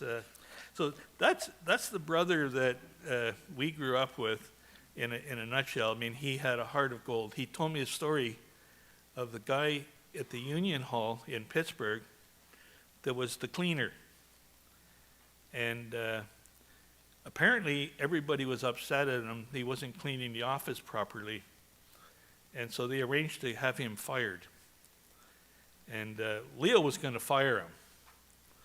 So they called this guy up and they sent him into Leo's office. And so Leo says, you know, whatever his name was, we got a problem. He said, everybody's not happy with the office. It's not being cleaned properly. And he was just about to say that I have to do this. And he says, so the guy says, can I explain why? He says, I know I haven't been doing my job. He says, my wife was working with me. She has cancer, and she couldn't help. So I started doing the whole office by myself. He says, you only give me 16 hours a week to clean. He says, I can't do it in 16 hours. I know I can't do it properly. So Leo says, he's telling me this. He goes, I'm a little bit embarrassed because the guy came in to get fired. He went out. He says, I gave him a pay raise, and I gave him 40 hours to do the cleaning.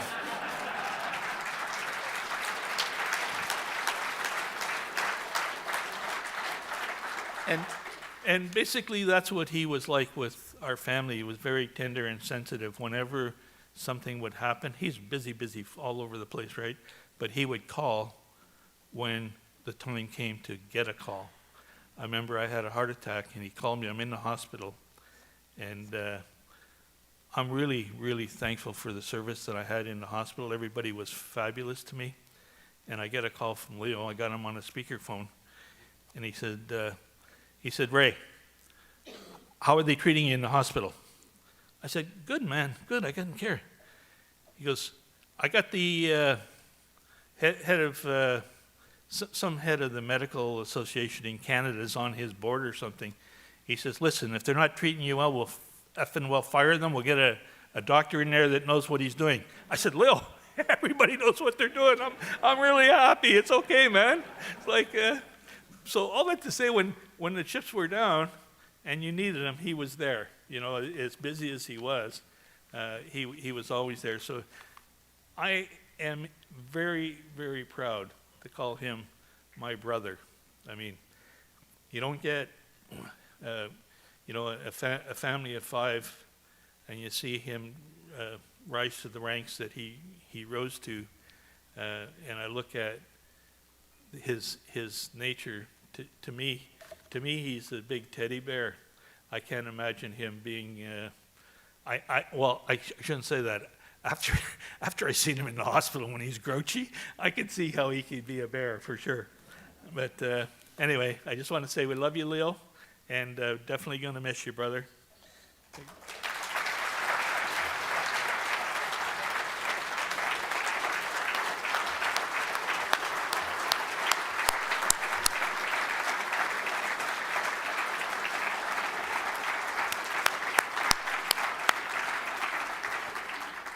Thank you, Ray. What some great stories. Thank you so much.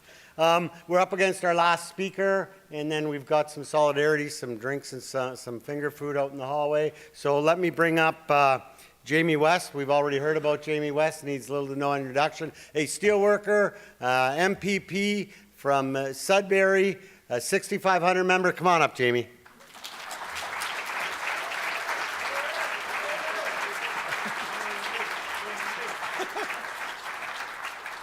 It'd be funny if I wasn't Jamie. I just needed some water.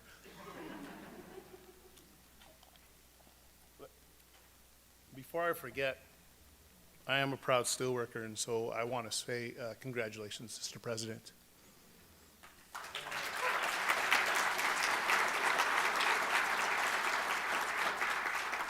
I also want to recognize that Laura Walton, the president of the Ontario Federation of Labourers, joined us today.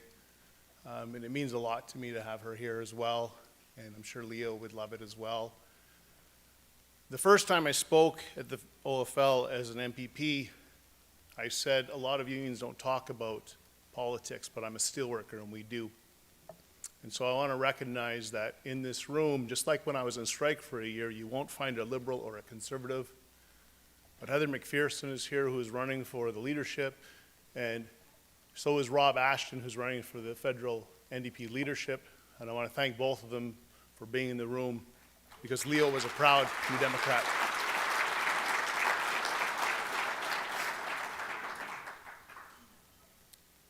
And I really want to thank Mart Stiles, the leader of the Ontario NDP, for being here with me.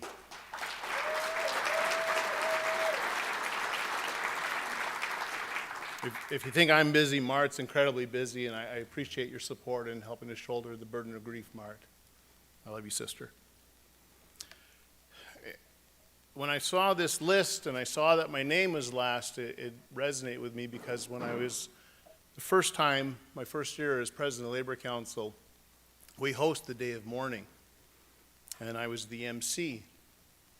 And the Day of Mourning is important in Sudbury. It started there with our local. And there's a part on the list where Leo's supposed to speak, and then I speak after him. And I said, this is the part where I introduce Leo Gerard.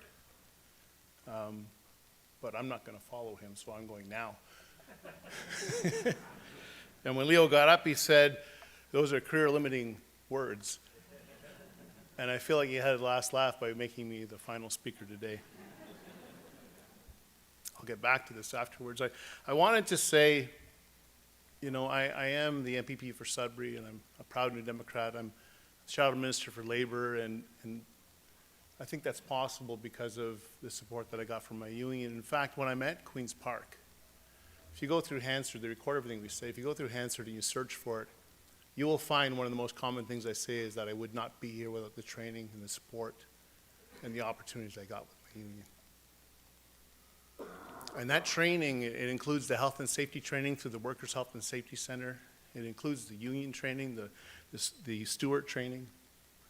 It includes when Leo chose me to be part of the Steelworker Leadership Scholarship Program, and when I was part of the first cohort of the International Leadership Program with Unite the Union.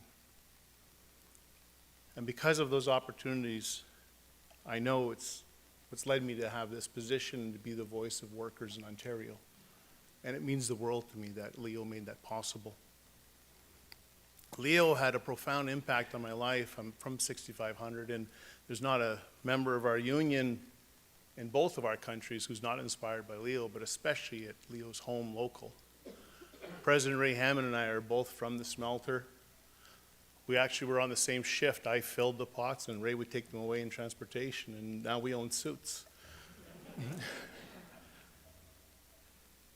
But to be inspired by Leo is one thing. When Leo acts as your mentor, it's amazing. The opportunities that we had, and Ray talked about, you know, his heart of gold. I remember once during the strike, we had a really long strike. Once during the strike, I called him asking for advice, and instead of telling me what to do, he just talked me through it, helped me find the answer on my own. That's how you develop good leaders. And at the end of the conversation, he said, "Are you good? Are you good? Are you sure?" And when I told him I was good, I was pretty sure I knew what I was going to do. He said, "Okay, I got to hang up the phone because I'm going to walk my daughter down the aisle." That's how much Leo would give. I want to be brief because I know I'm the last one, but I want to tell a story. When Leo died, I wrote something trying to express everything that he had done, and how do you put that sort of career, that leadership into words, and it's hard. But one of the phrases I said is, his impact on workers is like trying to count all the ripples on a lake in a rainstorm. And it's easy in this room with steelworkers. You can imagine the leadership in this room, the staff reps, the district directors, the presidents, and how that would ripple forward to the chiefs and the chairs of health and safety and to the activists in their local. You can imagine that side of it, but I want to share a story that was shared with me last week. Leo Gerard was very passionate about health and safety. It was one of the things that meant a lot to him in the local, and it's one of the things that our local is known well for and steelworkers are known well for.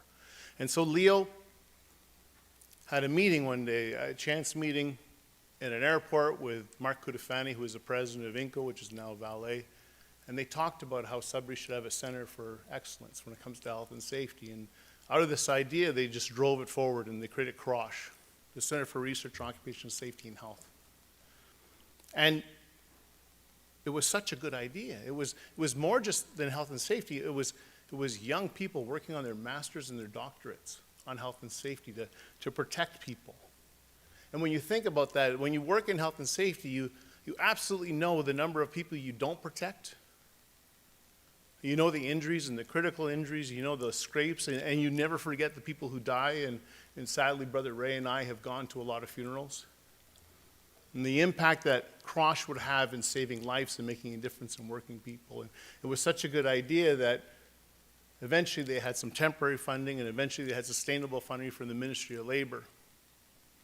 And when Leo retired,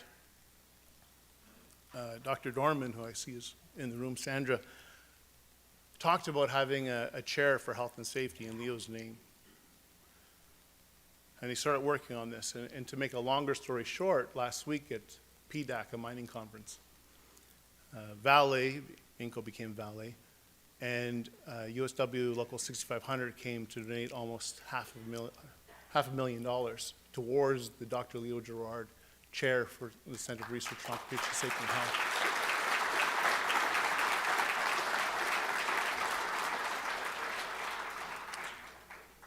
And then the next day, there was another presentation, and Mark Cutifani came. And on behalf of the Cutifani family, Mark donated $250,000 to the same chair. That deserves an applause.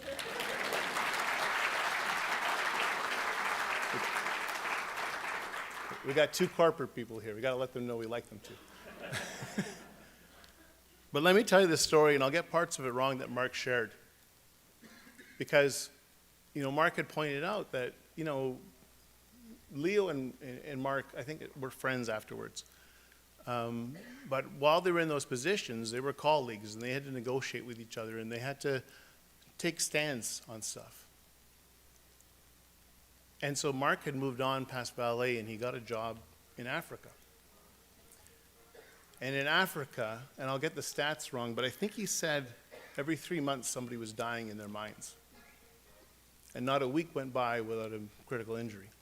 And he called Leo for advice. And I don't know all the details of how Leo helped. But shortly after that, they went a full year without a fatality in that mine.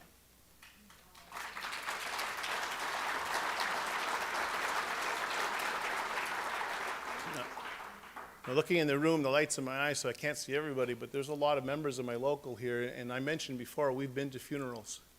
And when you're from a mining town, you know what it's like when someone dies. We grieve, everyone grieves, management, the union side, everybody does, and it's hard. And when I think about the work that Leo Gerard did, I don't know if this was a steelworker local, I don't know if they were unionized in Africa, but I have to tell you that Leo Gerard saved some kid's mom or dad.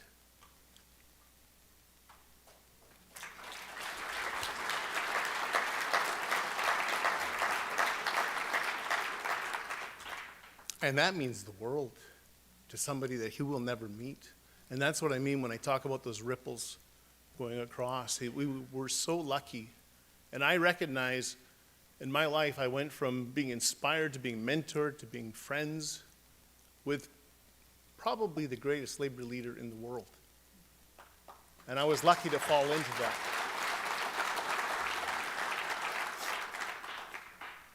And honestly, kind of a humble guy. One of the last times I saw him, so Ray mentioned I would visit Leo, and there's a couple of times in your life where you're blessed, and let me tell you what happened was Leo was getting sick, and when he needed more help, he ended up in a retirement home, and one of those blessings is Leo's retirement home was across the street from my office, and so it made it pretty easy for him to come over and get coffee, or for us to go to Tim Hortons together, or just drive around and make small talk. And then when he needed more help, the long-term care center he was put in was just a couple blocks from my house. So when I was coming back from Toronto, I would stop by and we'd make small talk. And I don't think I even realized what kind of friendship we had. We just liked to hang out together. And with his passing, I just realized how incredibly lucky I've been in my life to know Leo and to be inspired by him, and to be mentored by him, and to know all of you coming to celebrate with him. The final thing I wanted to say with this book that has the agenda at the front, but I want you to look at the back. You got Leo on the front. The very back page, it says Leo W. Gerard is survived by his wife Susan, his daughters Carrie Ann. I know everyone by the first name, so I wasn't reading the last name, sorry. Gerard Kuzak, husband Shane, Megan and Adam, and his grandchildren Lisa, Liam, and Kinley. And when Lee and I would talk, he absolutely loved his union, but every single time we talked, he would talk about his family and how much he loved them. And I think that all of us as activists, all of us who worked with him, inspired by him, we owe them a family. When you look at this book, when you lay it on your desk, remember they're the bedrock that allowed Leo Gerard to do what he had to do. They're the ones who are grieving the hardest. They're the ones who should be in our hearts right now, because they gave up so much so that we could have him, and they were robbed of him after retirement. And I just want the family to know that we all love them. Thank you.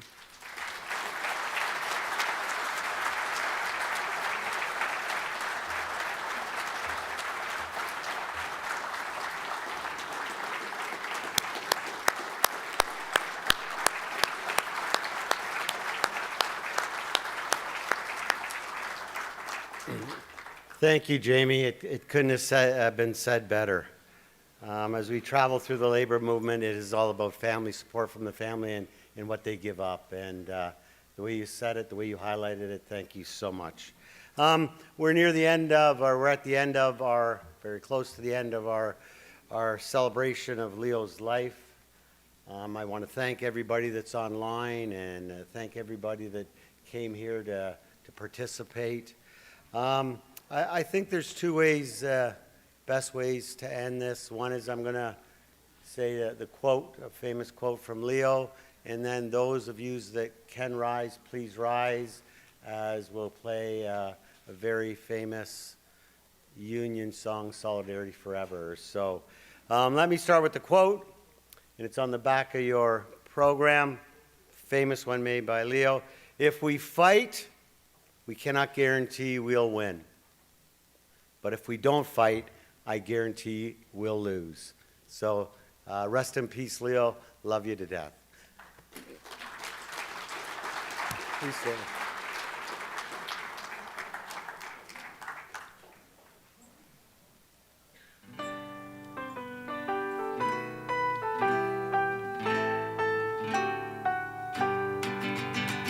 Solidarity forever.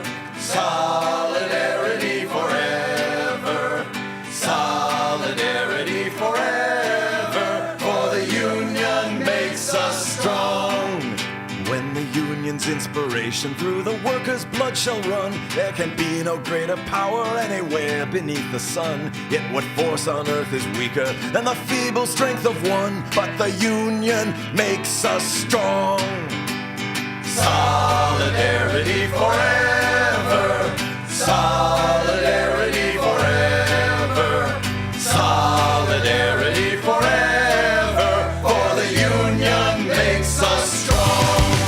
It is we who plowed the prairies, built the cities where they trade, dug the mines and built the workshops, endless miles of railroad laid. Now we stand outcast and starving, it's the wonders we have made, but the union makes us strong. Solidarity forever. Solidarity forever. Solidarity forever. For the union makes us strong. They have taken untold millions that they never toiled to earn, but without our brain and muscle, not a single wheel can turn. We can break their haughty power, gain our freedom when we learn that the union makes us strong.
So, no, thank you again, and we have some drinks and some finger food out there. Please stay around for some solidarity if you can. Thank you.